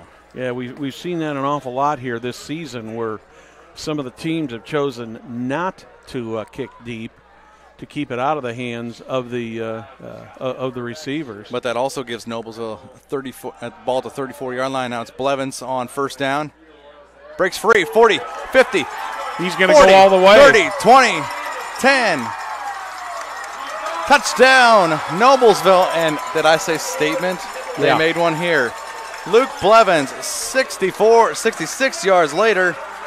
And wow, what a run. That is a huge play. And it looked like the Royals had him stopped, and he just came and bounced back and turned around and went right down the sideline there for that touchdown. Well, you know what? A test for both sides, and Noblesville passed on the very first play of the second half. And just 19 seconds into the second half, Noblesville has their second touchdown of the game. Knight with the PAT and boots it almost to the score, actually over the scoreboard. And Noblesville, with 11:41 left third quarter, or 19 seconds into the third, they're up 14-0 on Hamilton Southeastern. We'd like to welcome you back to tonight's broadcast of IHSA 6A football on Hamilton County Television, featuring the Hamilton Southeastern Royals and the Noblesville Millers. Our game is presented tonight by Logan Street Signs and Banners, celebrating 26 years in business. We'd also like to thank our other great sponsors: Noblesville Trophies, Community Health, Church, Hiddle and Antrim, Smith's Jewelers, and the HCTV calendars.com. This is going to be a real test for the Royals here, Craig, because they are down 14 points, and when they have gotten down before, they have not been able to recover. So we'll have to see if they've got it in themselves to recover. While Jack Knight is lining this one up to kick off to the Royals. His last kickoff ended up going into the end zone for a touchback, and he's got the wind at his back now, so I wouldn't be a bit surprised, to be honest with you, to see this thing sail through the uprights as strong as his kicking game is. Yeah, compared to how that wind was in the first quarter, look at that. Yeah, that flag is straight out. Straight going north to south are the winds, and this ball is going to be caught at the foot touched in the end zone, but no. Returned out by number 7, Isaac Abeo. And we talk about the parity of the Hoosier Crossroads Conference. Yeah. And they, Zionsville blanks Noblesville 24-0 2 weeks ago. Yeah. And last week, Hamilton Southeastern at home 30-14 over the Eagles. And now Noblesville up 14-0 on the Royals. So you never know what's going to happen from week to week in this league. Well, on any given Friday night, just like they see in the NFL on any given Sunday. Yeah. Let's see how the Royals react to the adversity here, Craig. Ball at their 22-yard line to start this drive. Hand off to Harris. Get back to the meat and potatoes. He finds room outside off the right. Picks up about 7 yards on the play, does Harris.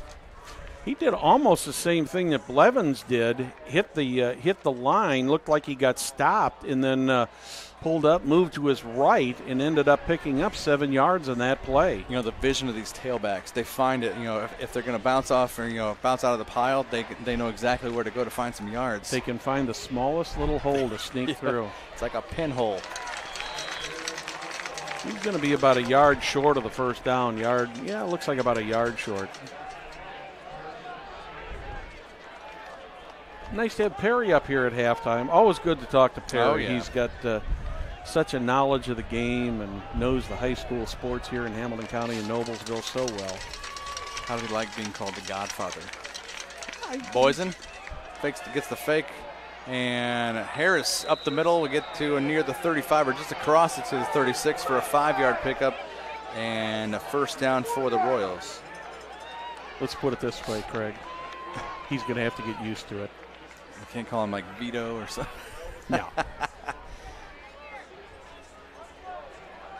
We'll call him GF Perry, Godfather Perry. Sparks fakes 2 handoffs, rolls out, and finds room up the middle, and that'll be a first down across the 45, and that is Landon Morris. Yeah, Landon Morris who got the completion there. Picks up 11 up to the 46. The Royals have not moved the ball that bad tonight, Craig, except on their first 2 positions, but they have not been able to get any points on the board. They got 10 first downs total, 5 rushing, 4 passing, and 1 by penalty.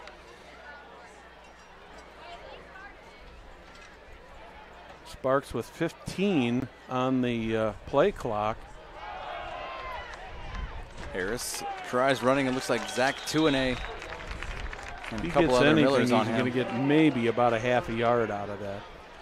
Now they're giving him a yard. Wow, 1 yard. A tough yard by Harris.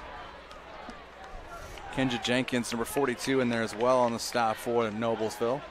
Beautiful night here for football at Beaver Material Field. Beautiful field also. 2nd and 9 at their own 48. Sparks fakes the handoff, and he is going to be mauled in the backfield at the 41-yard line. I don't know if he was going to try to run that or if he was rolling out to pass, but 2 Millers, and it looked like that was led by Kenja Jenkins, I believe, got into the backfield. See it again here as Sparks fakes a handoff to Harris. I think he was going to throw, but couldn't find a receiver. It looked like Tuanay and Kenja Jenkins once again. Yeah, they got into the converged. backfield and just took him out of the play. The Millers defense has been quick tonight. Sparks, 3rd and 15 at his 42. Pocket He's converges gonna get again. caught That's on number 55 of the Miller defense. Skylar Tolliver.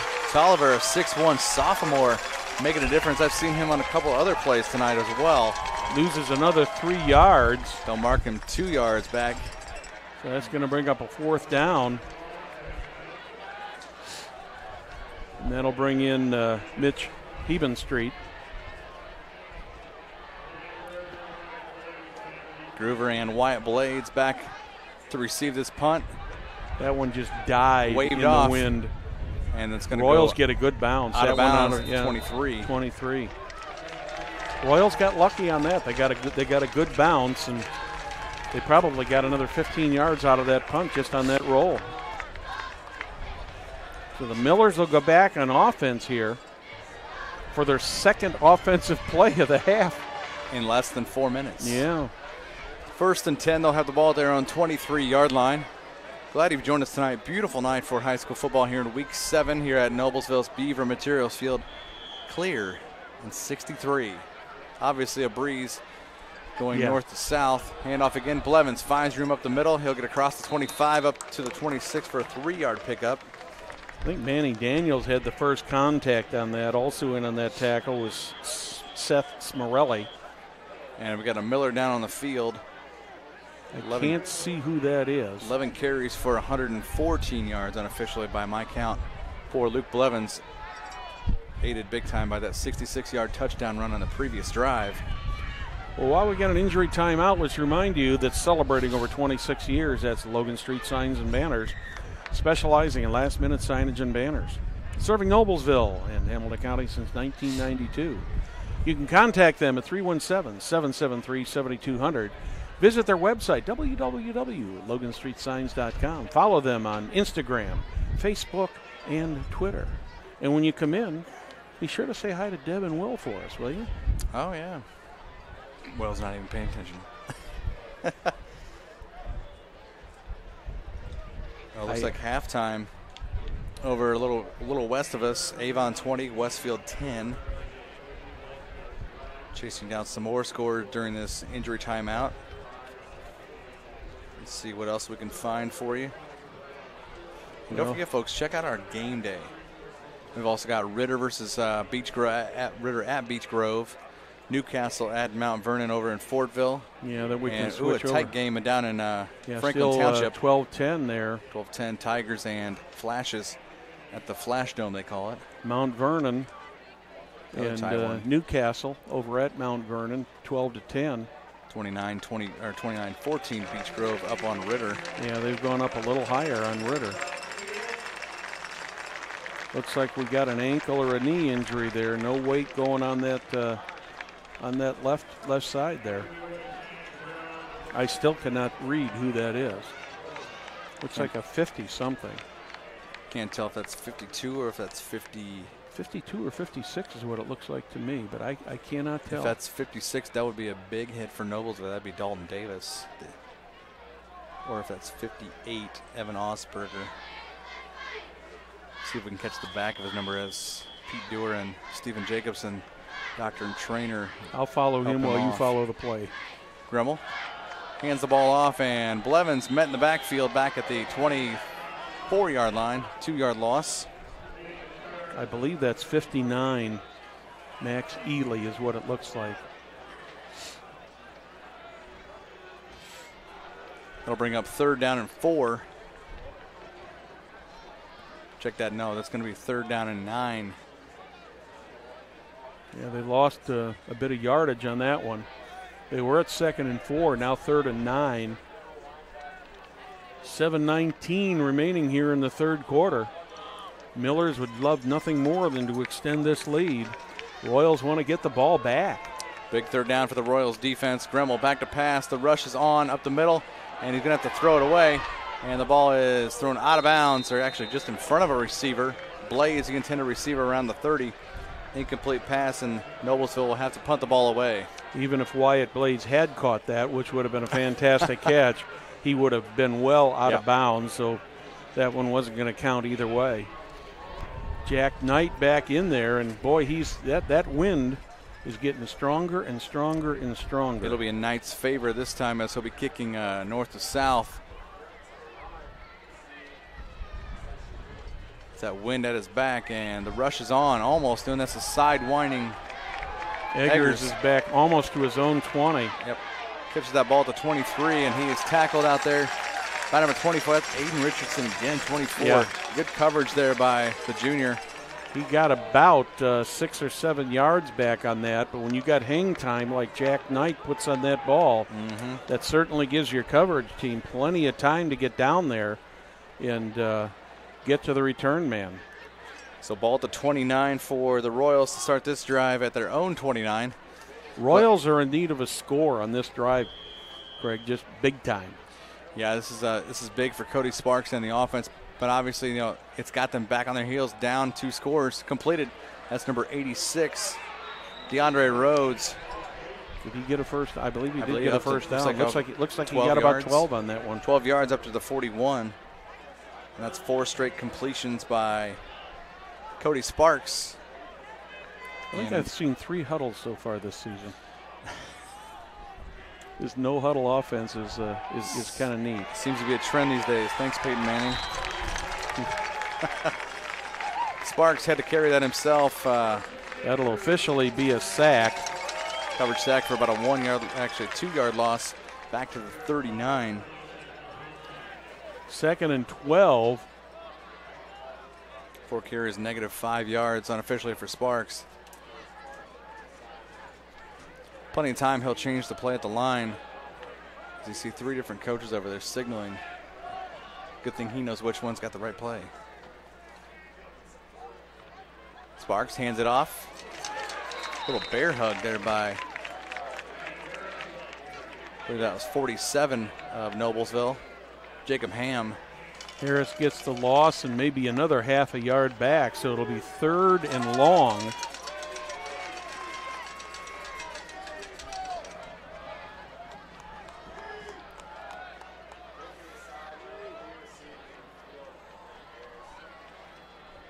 So Sparks taking his time. He's still got about 15 on the play clock.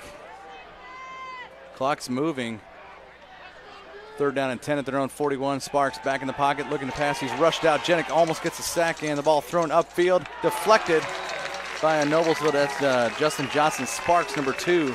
Good bit of defense there by Justin Johnson Sparks. He just got his hand there in time to deflect that and take the completion away from the Royals. So the Royals will have to punt once again, punting into that strong wind. Blades and Groover will be back to receive this punt. This one a booming high punt. Groover calls for a fair catch at the. He almost dropped that ball, but he managed to make the play. I think what happened on that is I think he misjudged that a little bit because of the wind, and it actually came out right in front of him. Had to dive. We'll see. Watch how he's. Groover almost loses this when he dives for it. He's thinking that ball is going to be in front of him or behind him, and it actually ends up in front of him. And it's probably a good thing he's a baseball player. Yes, caught that on a slight deflection off the turf, and Noblesville. Well, if you follow the arc of that ball, he should have caught it at about the 15, but the wind just really held it up. And you got to give Heaven Street a lot of credit for getting that punt down in there that far. So 1st and 10, Noblesville at their own 18, 5:15 left third quarter. Gremmel under center this time, hands it off to Blevins, bounces outside the pile. There 20, he goes again. 25, 30, out of bounds at about the 38-yard line. There's a flag on the play, might be a late hit. So it looks like he picked up 18 yards on the play, marked out at the 36. I think that's definitely go against the Royals. But watch what Blevins does on this play, Craig. He runs in, he stops solid, spins, and manages to get away. And you saw that Zach Peterson and John McCall both lost track because those two linebackers stayed home, but they couldn't keep track as Blevins moved outward toward the sideline. So late hit or unnecessary roughness on the Royals, so they will get the gain plus 15 yards. That's a big penalty against the Royals. Yep, 18 yards on the pickup, plus another penalty, first down after the play, 15 yards up to the Southeastern 49-yard line. That's where the players just have got to learn where that sideline is and not make that contact. There goes Blevins again, just trying to spin around and make that play again. He spun up. Looks like he got almost to the 47 for. We got another flag. I know the clock stopped. Referee and the linesman. False start. Yeah, it's going to go against the Millers. So it'll be Noblesville's. I didn't see a flag, but I did see the referee stop the play. So that marks it back 5 yards to the Noblesville 46-yard line. Well, in spite of the penalty, the Millers have definitely won the battle of the penalties tonight.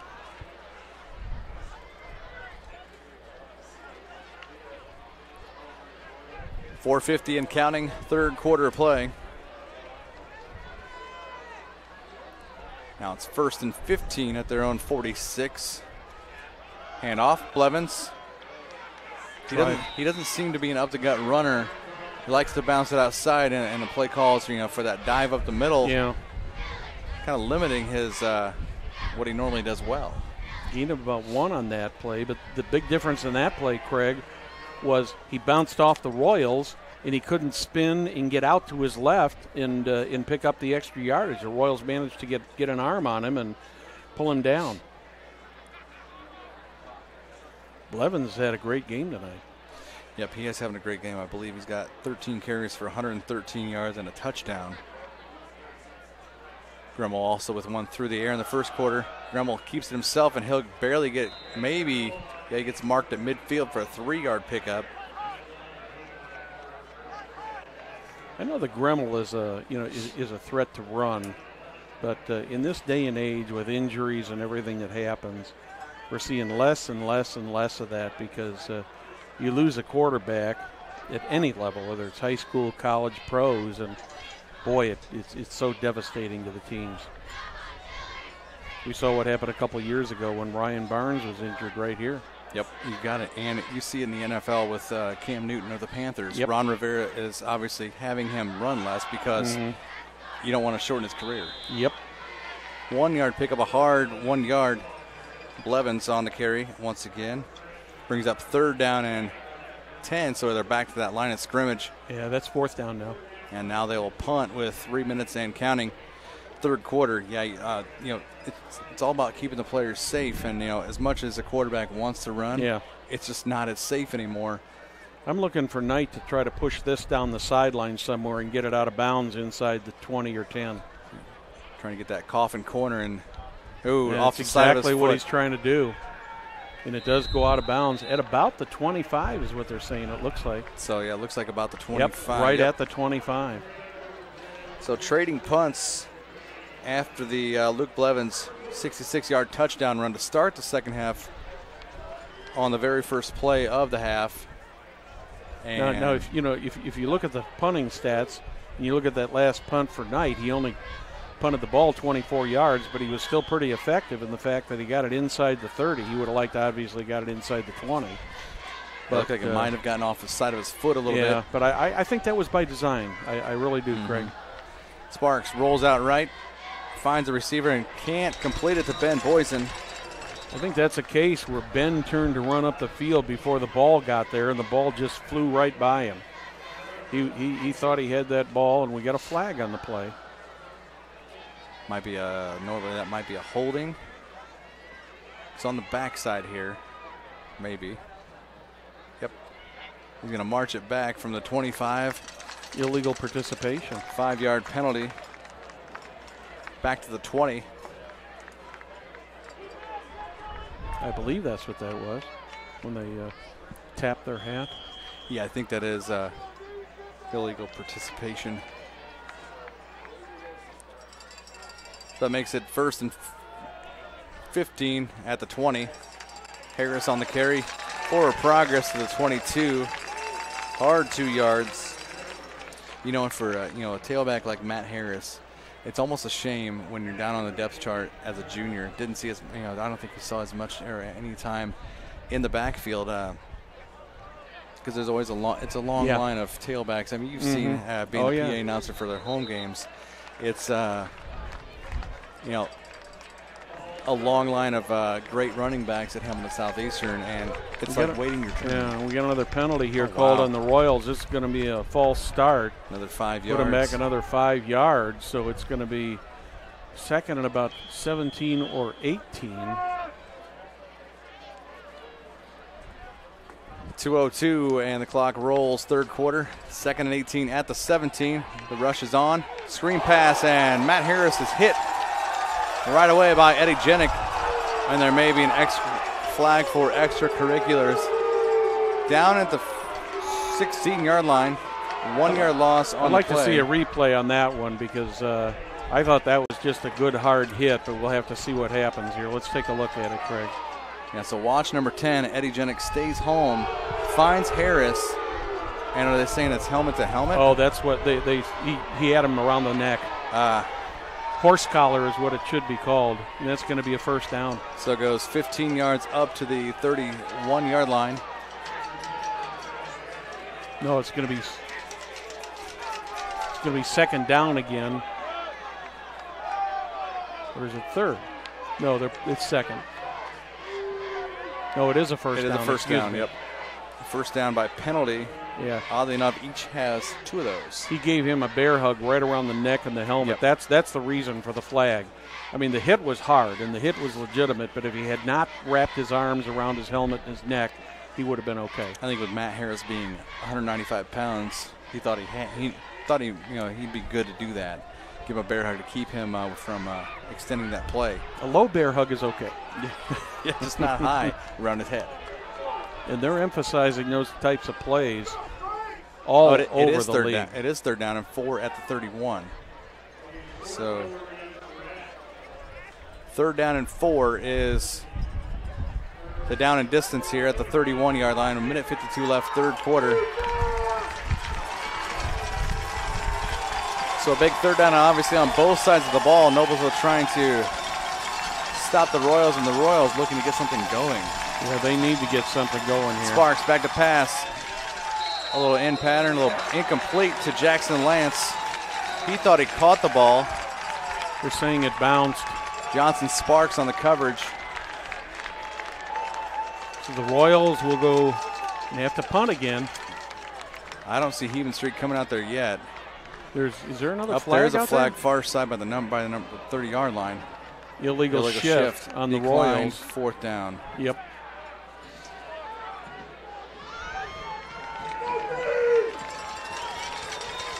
So it's big.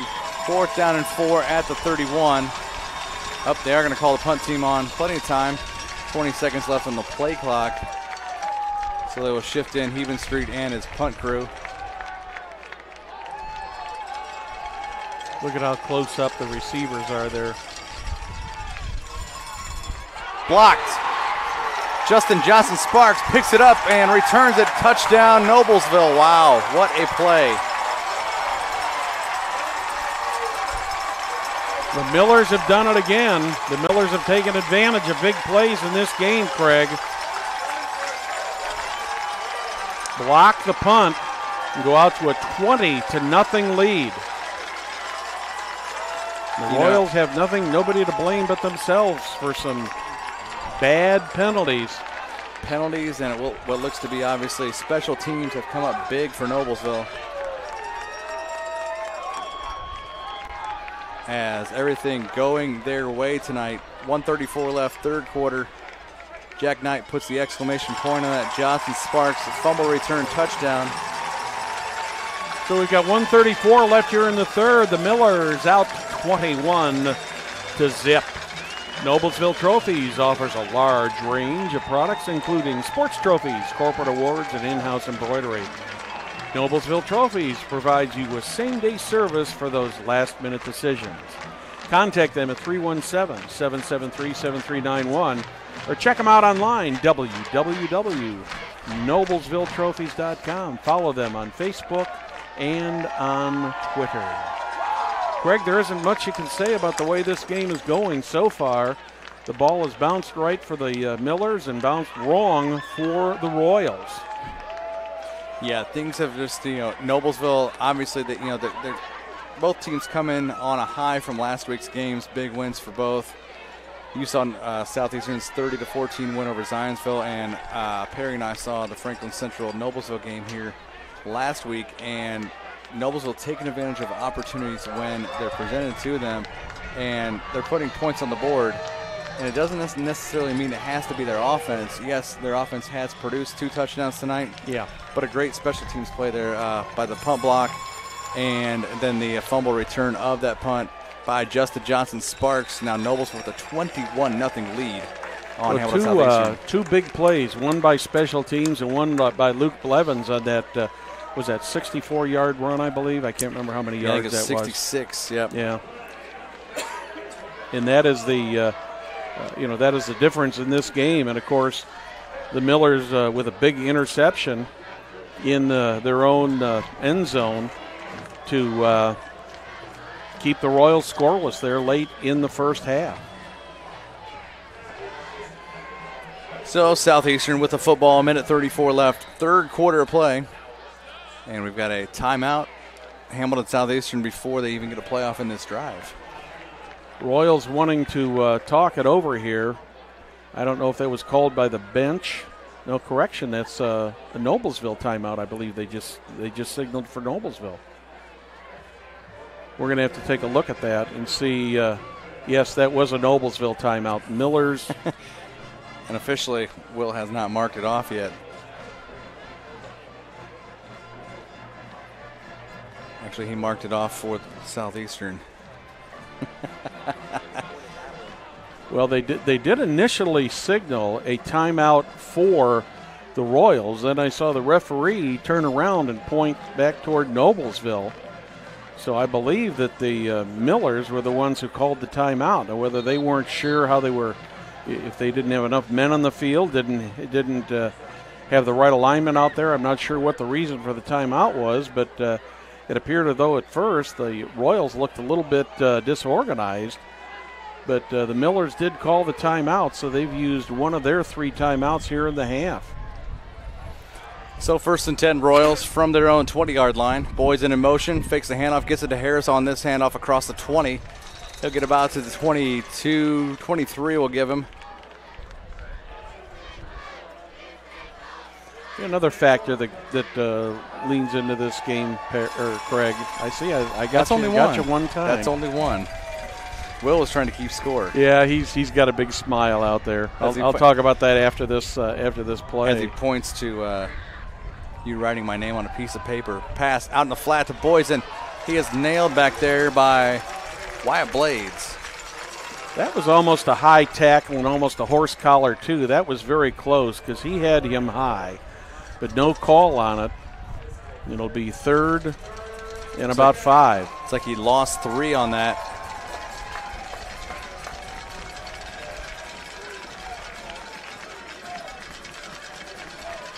Huge third down for Hamilton Southeastern's offense as boys and zigs and zags. Sparks will roll out now to the right. Haas with the catch out of the backfield. Going to be short. Looks like about 2.5 yards shy of a first down.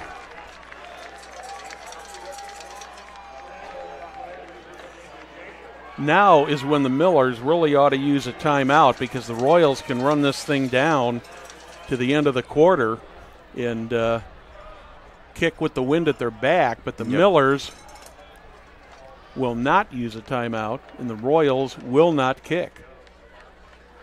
Perry's better half, Kathy walking by the window, giving us a wave. End of 3 quarters here at Beaver Materials Field.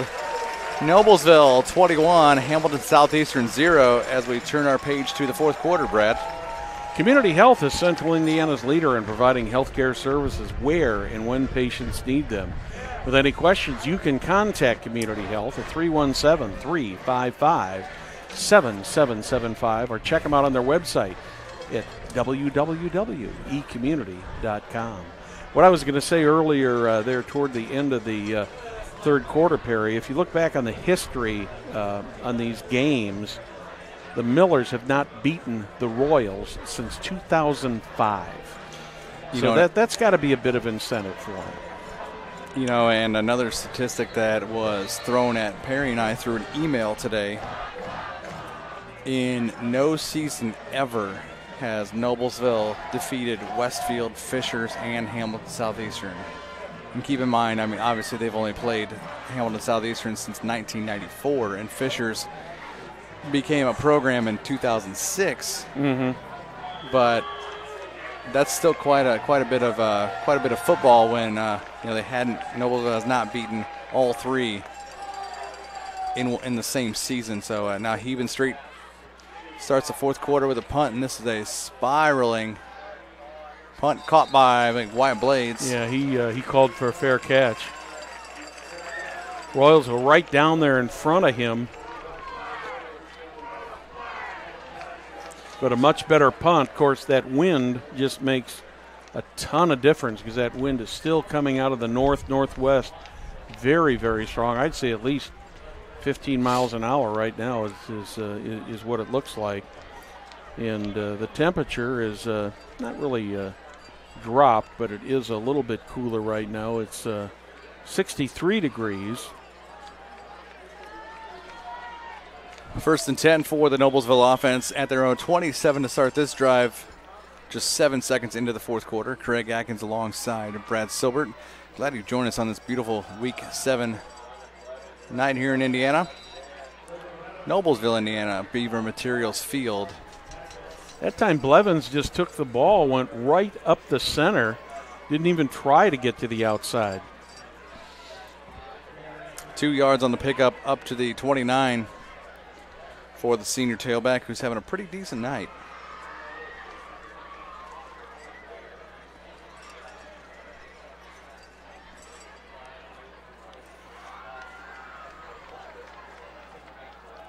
Hand off. Blevins finds the outside. 30. Going to be dragged down. Ooh, that's a horse collar. Wow. Dragged down by the back of behind his helmet. No call for the horse collar. Well, that's one for the Millers and one for the Royals. Yeah, it's kind of like watch that one. They have evened them out.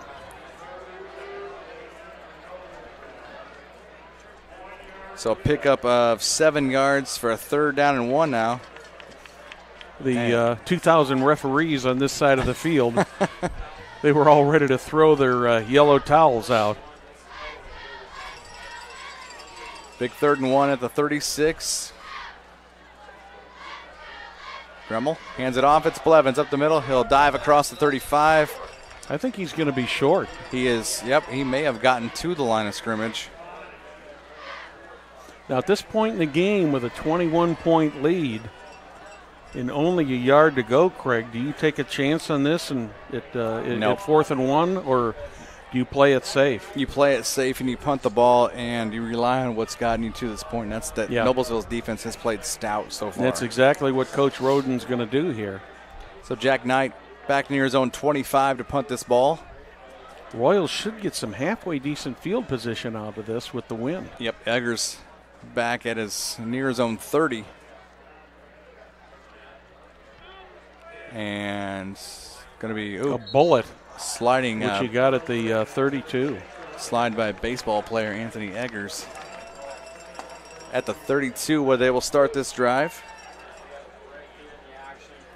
I'm really a little bit surprised that he fair caught that because that was a low punt, and it didn't look like he had a defender within about 5 yards of him. But the Millers still give the Royals good field position with the shorter punt there at the 32, and thanks to the wind, as strong as Knight's foot is.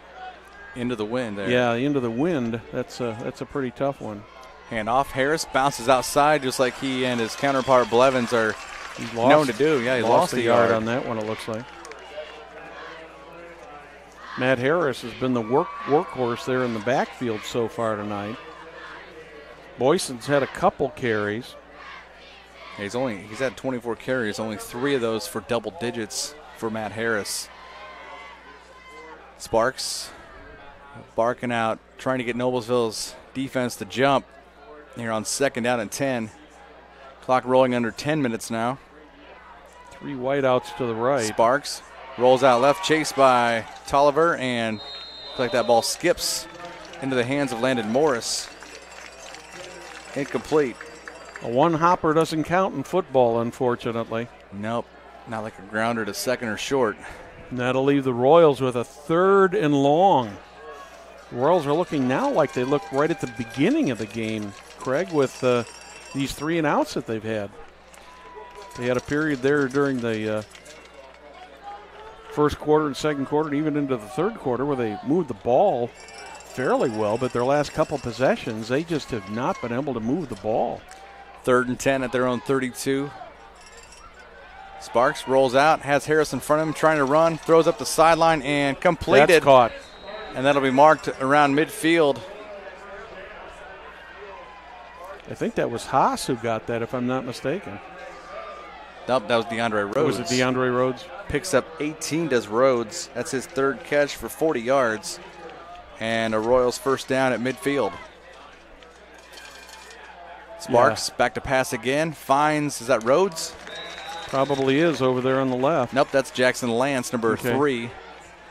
He'll be taken down at the 45 of Noblesville. 5-yard pickup for Lance. 15 yards in the last couple plays. His 4th catch, he's got 19 yards. 2nd and 5 at the Miller 45. Sparks back to pass. Beyond Jackson Lance for that pass. Lance just could not catch up to that pass. If he'd have been able to catch up to it, he'd had 6. Yep, that would have been 6 from 45 yards out, but it's 3rd and 5 now. And a big 3rd down here for the Southeastern offense as they're trying to move this ball down the field and have succession. They need the end zone. Harris finds room, 40, 35, down inside the 35, now in 30. 25 is carrying defenders down near the 25. So a big 1st down for Matt Harris. 4 Millers to bring him down that time. At the bottom of that pile looks like 47 Jacob Ham and number 1 Zach Tuane. But that's 20 yards by Harris and a Royals 1st down, moving the sticks. Look at that. He's a horse. 1, 2, 3, 4, 5, 6 Millers around him. Came in before this game with 487 yards on 85 carries. Having a decent time tonight. He may cross the century mark again, and that was one of the keys that we got so busy in pregame. One of the keys I was going to say, Noblesville had to limit him to right around 100 yards to have success. 2 yards on that carry. 2nd and 8 at the Noblesville 23. Sparks back to pass. Up the middle, he'll run. 20. Down to about the 17-yard line. Sparks hadn't had too much, obviously, coverage sacks. He's got negative yards tonight. He found room inside that time, though. Yeah, he's got a makeable 3rd and 1 here. But the clock is definitely on the side of the Millers at this point with under 8 minutes and a 21-point lead. And he's met. He may have made it to the 15. I don't know if he had to get inside of the 15 or not. They're stopping the clock. And one thing I've told, I said something to Perry a couple weeks ago, you don't see them measure too much in high school football anymore. Or actually all three levels, really. They are not going to measure. They're going to call it fourth down, and looks like about a foot to go. Oh, they're going to measure. Excuse me. It looks really close as they'll bring the chains out there, and he won't have it. He is short he's by. He's going to be short by less than the length of the ball. Yep. Looks like about a third of the football. Yeah. So it'll be a big fourth down and 1, if you will. You know, with the angle that we are on here, it's tough to tell exactly how far he had to get, but it appeared to me that he had to be beyond the 15, and it looks like the ball is just sitting right at the 15. Great camera work up there by Lucas, zooming in on the play. Fourth down and 1, and the Wildcat Harris back there. Looks like he will probably get that, obviously, direct snap. He'll run it himself. Easily gets the first down near the 10-yard line.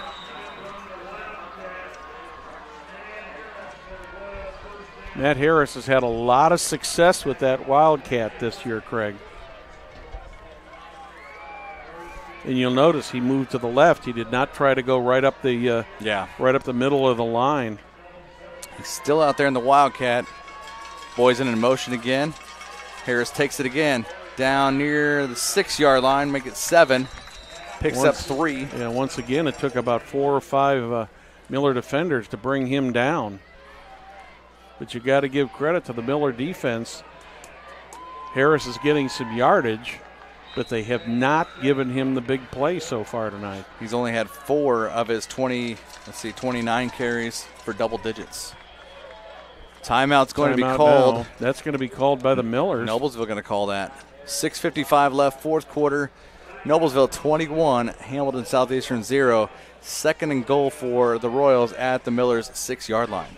Fans, since establishment of Church, Hiddle, and Antrim in 1880, our neighbors, community leaders, businesses, and school districts have placed their trust in us to solve their most challenging legal issues. We have a rich history of helping our clients when they need it the most. Give us a call, 317-773-2190, or visit our website, www.cchalaw.com. Church, Hiddle, and Antrim. Under 7 minutes left in this one. I think the question more here than anything else, Craig, is can the Royals even get on the scoreboard tonight? They're about 6 yards away from that. It looks like they can get a first down just inside of the 1-yard line. So back to it out of the timeout called by Noblesville. Second and goal for Hamilton Southeastern at the Millers' 6-yard line. Sparks back in there. Hands it off. Nope. Fakes the handoff to Harris. He'll roll out. Finds a receiver across the middle. It's Jackson Lance for the 6-yard touchdown. Jackson Lance gets the first points of the night for the Royals. And both quarterbacks get their third TD pass of the season as Lance was wide open coming across that. Yeah, you could see him coming right across your screen there, right under the goalpost. He didn't have a defender within 3 or 4 yards of him. He is quick. Yes, great job there by Lucas on the camera finding the play, and Lance across the middle on that fade. So we're at 6:50 remaining in this one. The Millers with 21 points, the Royals with 7. Fan Smith's Jewelers has been serving Hamilton County, including Noblesville, Fishers, Westfield, and Carmel for over 65 years. Many jewelry stores have come and gone, yet Smith's remains. If one were to ask how and why, the answer just would be their outstanding jewelry selection and customer service. The knowledgeable staff at Smith's Jewelers is eager to give their customers a memorable, positive experience. Contact them at 317-773-3383 or visit them online, www.smithsonthesquare.com.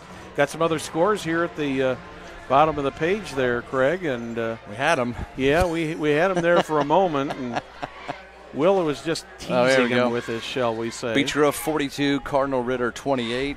Looks like it's Mount Vernon 22, Newcastle 10, and Fishers up 17-12 in the fourth quarter at Franklin Central. Both those teams 1-5 and 0-4 in HCC play. Obviously, somebody getting a W tonight in conference play, their first of the season. Another short kickoff. That one fielded by, looks like number 17, Jaden Barrett, little 5'5" junior.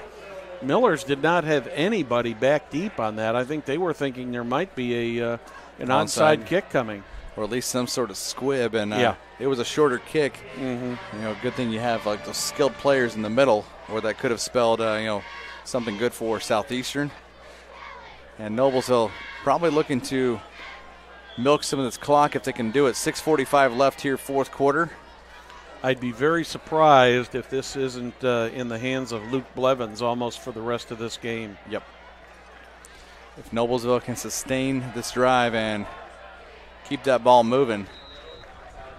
Of course, that may have gained 1 yard by Blevins there.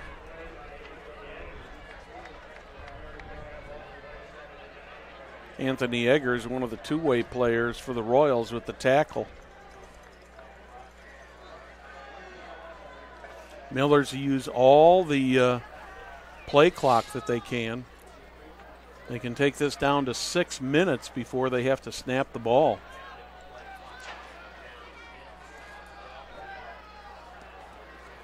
They're going to end up using almost all the clock here, Craig. You know, week 8 coming up next week for both these squads as we. Huge play. Blevins once again up near the 38-yard line. Give him a gain of about 7 or 8 on that, and he's going to have about a 3rd and 1. Royals travel down to Franklin Central next week. Noblesville goes to Brownsburg. Of course, the Bulldogs undefeated. 4-0 in the conference, 6-0 overall.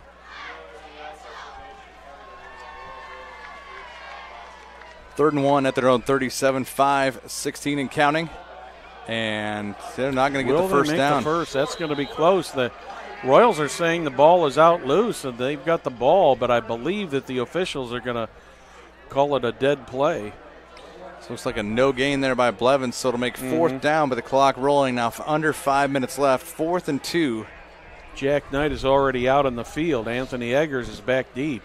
That last punt by Knight, I think what he was trying to do on that, it was more of a bullet instead of a high kick, so I think he was trying to get some distance but keep it lower. Let's see what he tries to do this time.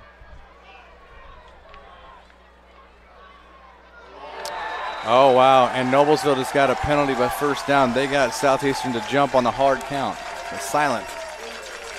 Royals are shooting themselves in the foot with the penalties once again. I believe that's the 3rd penalty by first down for Noblesville. Southeastern has 2, so penalties have played a role on both sides of the ball. The Millers took the set, and when they set, the Royals jumped.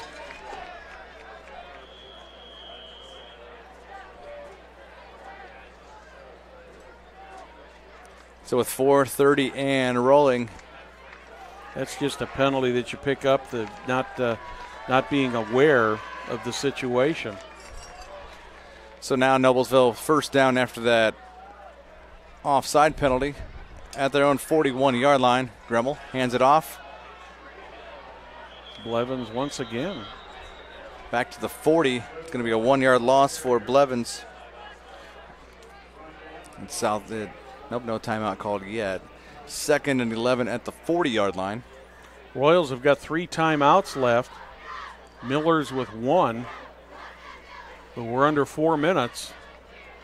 And with that 40-second clock on the running plays, Craig, that you could almost say that they could almost run out the clock here with another first down or 2. 1 or 2 first downs, they can run the clock out definitely. Yep, sure could. Back in the pistol, Gremmel. Keeps it himself. Gets maybe back to the line of scrimmage to the 41. They might give him the 42. Now, I think that's a rather dangerous play for the teams to be calling, especially with your quarterback. Yep. At this point in the game, with coming up on 3 minutes and a 14-point lead. I just think that's an extremely dangerous play to call. Hey, Craig, let's talk a little bit about the Hamilton County Events Calendar. That's HCTVcalendar.com. You know all about that. Will knows about that. A lot of people know about that. Well, you be sure to check this calendar out for upcoming events in Hamilton County, including our local high school events. If you have an event, if your school has an event, if your organization has an event, you can add it to the HCTVcalendar.com. It's really easy, and it's absolutely positively free. The Hamilton County Community Calendar has been online since 1995. Check it out, www.hctvcalendar.com. 3:26 remaining. Back to it out of the timeout. 3rd and 9 at their own 42. Gremmel in the pistol. The rush is on, and screen play gets it complete to Zach Blevins and out of bounds. He'll go at about the 47-yard line. Picks Not up enough 5. for the first down. And to the Royals' advantage, that does stop the clock with 3:18 on the clock. It'll be 4th and about 4 or 5. Looks like about a 4th and 4 at the 47, so they'll send Jack Knight and Now the the punt team Royals back have got out. to be careful once again here not to get offside. Because obviously a 5-yard penalty. Yeah, because the Millers have not set yet.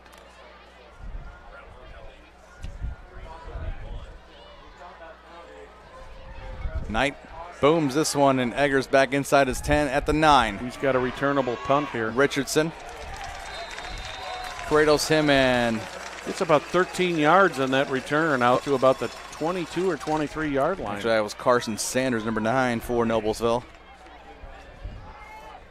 You got to give the Millers credit tonight, Craig. They have just plain and simple out-hustled the Royals. Yep, out-hustled and taken advantage of when they can at different opportunities, and had the Royals on their heels all night long. Royals do have 2 timeouts left, but at this point it may be all academic. Sparks back to pass, looks, and it's Landon Morris way over his head. Incomplete, bringing up 2nd down.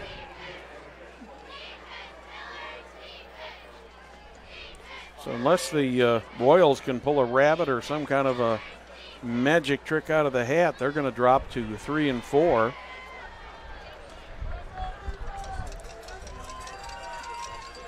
Sparks back to pass, and the rush is on. Kenny Jenkins will almost got coverage sack back there, and pass is thrown out of bounds.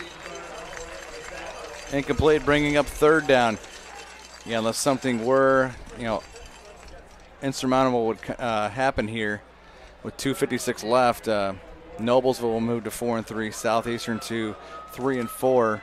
You heard a score out of Westfield yet on Westfield Avon? Last we had was 20-10 Avon ahead 20-10 at the half. That's the last thing we saw at half was that score. Sparks on 3rd down, back to pass, and off the hands of DeAndre Rhodes. 3 straight incompletions, and they're going to have to go for it.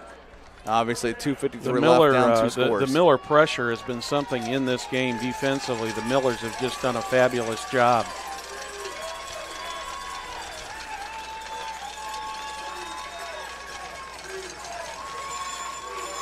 Obviously, the pressure mounting on the Royals this drive, having to throw on every down so far. Sparks back to pass again, looking across the middle, and incomplete. Broken up. Intended for Ben Boyson. I couldn't see who the Miller defender was, but let's see if we can pick it up here on the replay, Craig. Not a bad pass by Sparks, but better defense by the Millers. So 4 straight incompletions.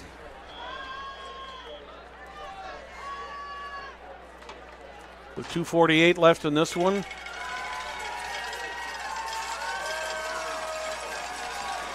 Drive will start at the 22 of Southeastern.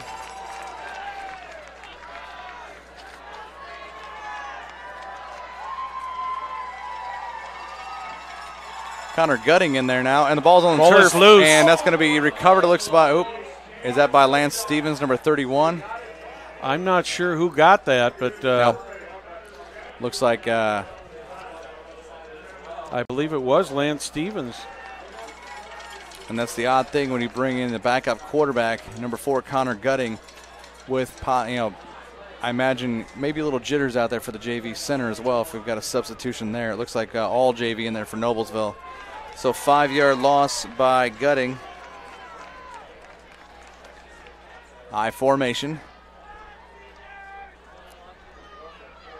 Handoff up the middle. Blevins carries the ball inside the 25 to the 23.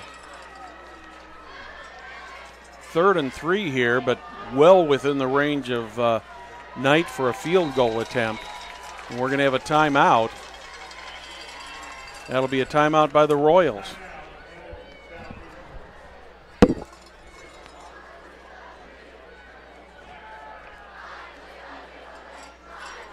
.145 left on the clock. Noblesville has the ball, 3rd down and 11 at the 23 of Hamilton Southeastern.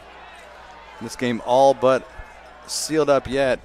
21-7, Noblesville leading Hamilton Southeastern in what has been a beautiful night for football here in Week 7. And bottom line of the game, bottom line tonight, Brad, Noblesville came to play.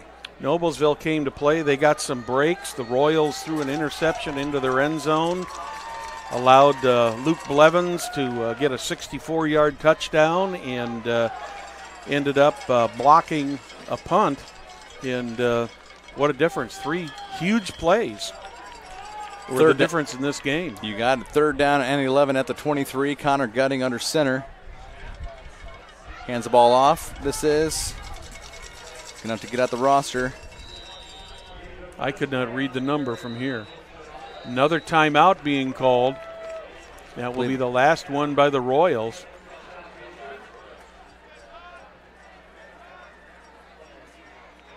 I believe that was number 20, Ethan Leslie, on the carry. No gain on the rush by number 20. While we got a moment here, Craig, just want to thank our Hamilton County Television technical crew. Will Wofford, Lucas up on the roof. I imagine it might be getting just a little bit chilly out there right now. I think Lucas had a sweatshirt on it before the Oh, game. my granddaughter Alexis has joined us here in the press box, and she says, hey, can I come in? It's getting a little chilly out there, which I don't blame her for. Also to Jim Wofford back at the studios.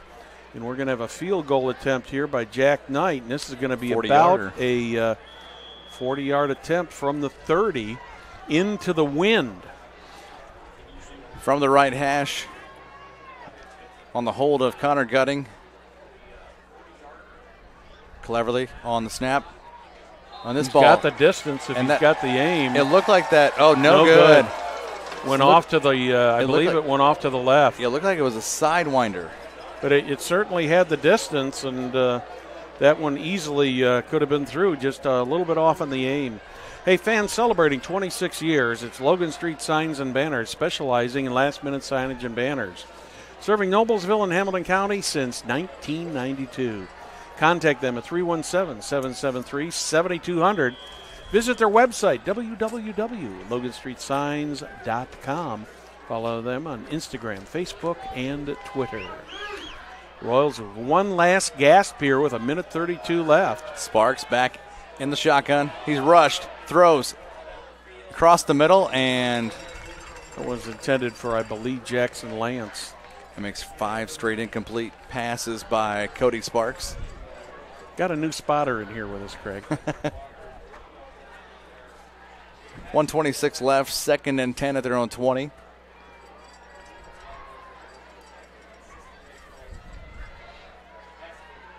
Next week's game, Week 8, we will have Brebeuf Jesuit at Guerin Catholic. Sparks lets one fly. It's complete and out of bounds. Jackson Lance with the reception. That'll leave him 5 yard, about a 6 yard pickup. About a 3rd and 4. That breaks a string of 5 straight incompletions by Sparks. 3rd and 4 at the 26. Clock stopped because that ball, when the play did go out of bounds. Sparks going across the middle and almost picked off. Oh, Aiden Richardson. Miller's almost got that one. It bounced off of his hand up in the air and just went the wrong direction. Here's a replay on this in the defensive backfield, maybe. One of the few breaks the Millers have not gotten this tonight, Craig. So just about picked off there by Aiden Richardson. 4th down and 4 at their own 26. 1:14 left. Sparks hands it off. Matt Harris up the middle. Harris he goes. Is going nowhere. Gets to the 26 for a no gainer. He's still moving. Pile still rolling. Might have gotten 3. Close to the 30, but I don't think he's going to have enough for a first down. This would be something where they may have to measure for this. 1:03 left. It depends how they spot that ball. Yep, they say no. Yeah, they say he was a little short. So that turns the ball over. So the Millers can go into victory formation now and end this one at 21-7. A big victory for the Millers. First victory over the Royals since 2005. Yeah, that would be huge. And this also, the thing that I brought up to you, and Perry and I got the email about it. This will be the first time in Noblesville football's history they've beaten Fishers, Westfield, and Hamilton Southeastern in one single football season. That's it's amazing to think about, but it's quite a feat. Coach Roden is making huge strides here in his first season. Millers are not going to go to the take a knee. Because obviously with Southeastern no timeouts, they cannot stop at the clock. They'll have to run one more play here before this is all over. Leslie on the carry that time.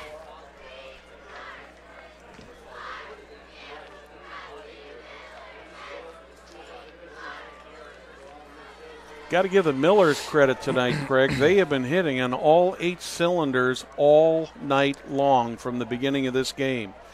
Royals came out their first 2 possessions. They couldn't do a thing and then started to move the ball, but then mistakes really cost them. Now Gutting will take a knee, and that will be the final play of this ball game as Noblesville will move to 4-3 and 4-1 in conference play. Southeastern will move to 3-4 and 2-3 in conference play.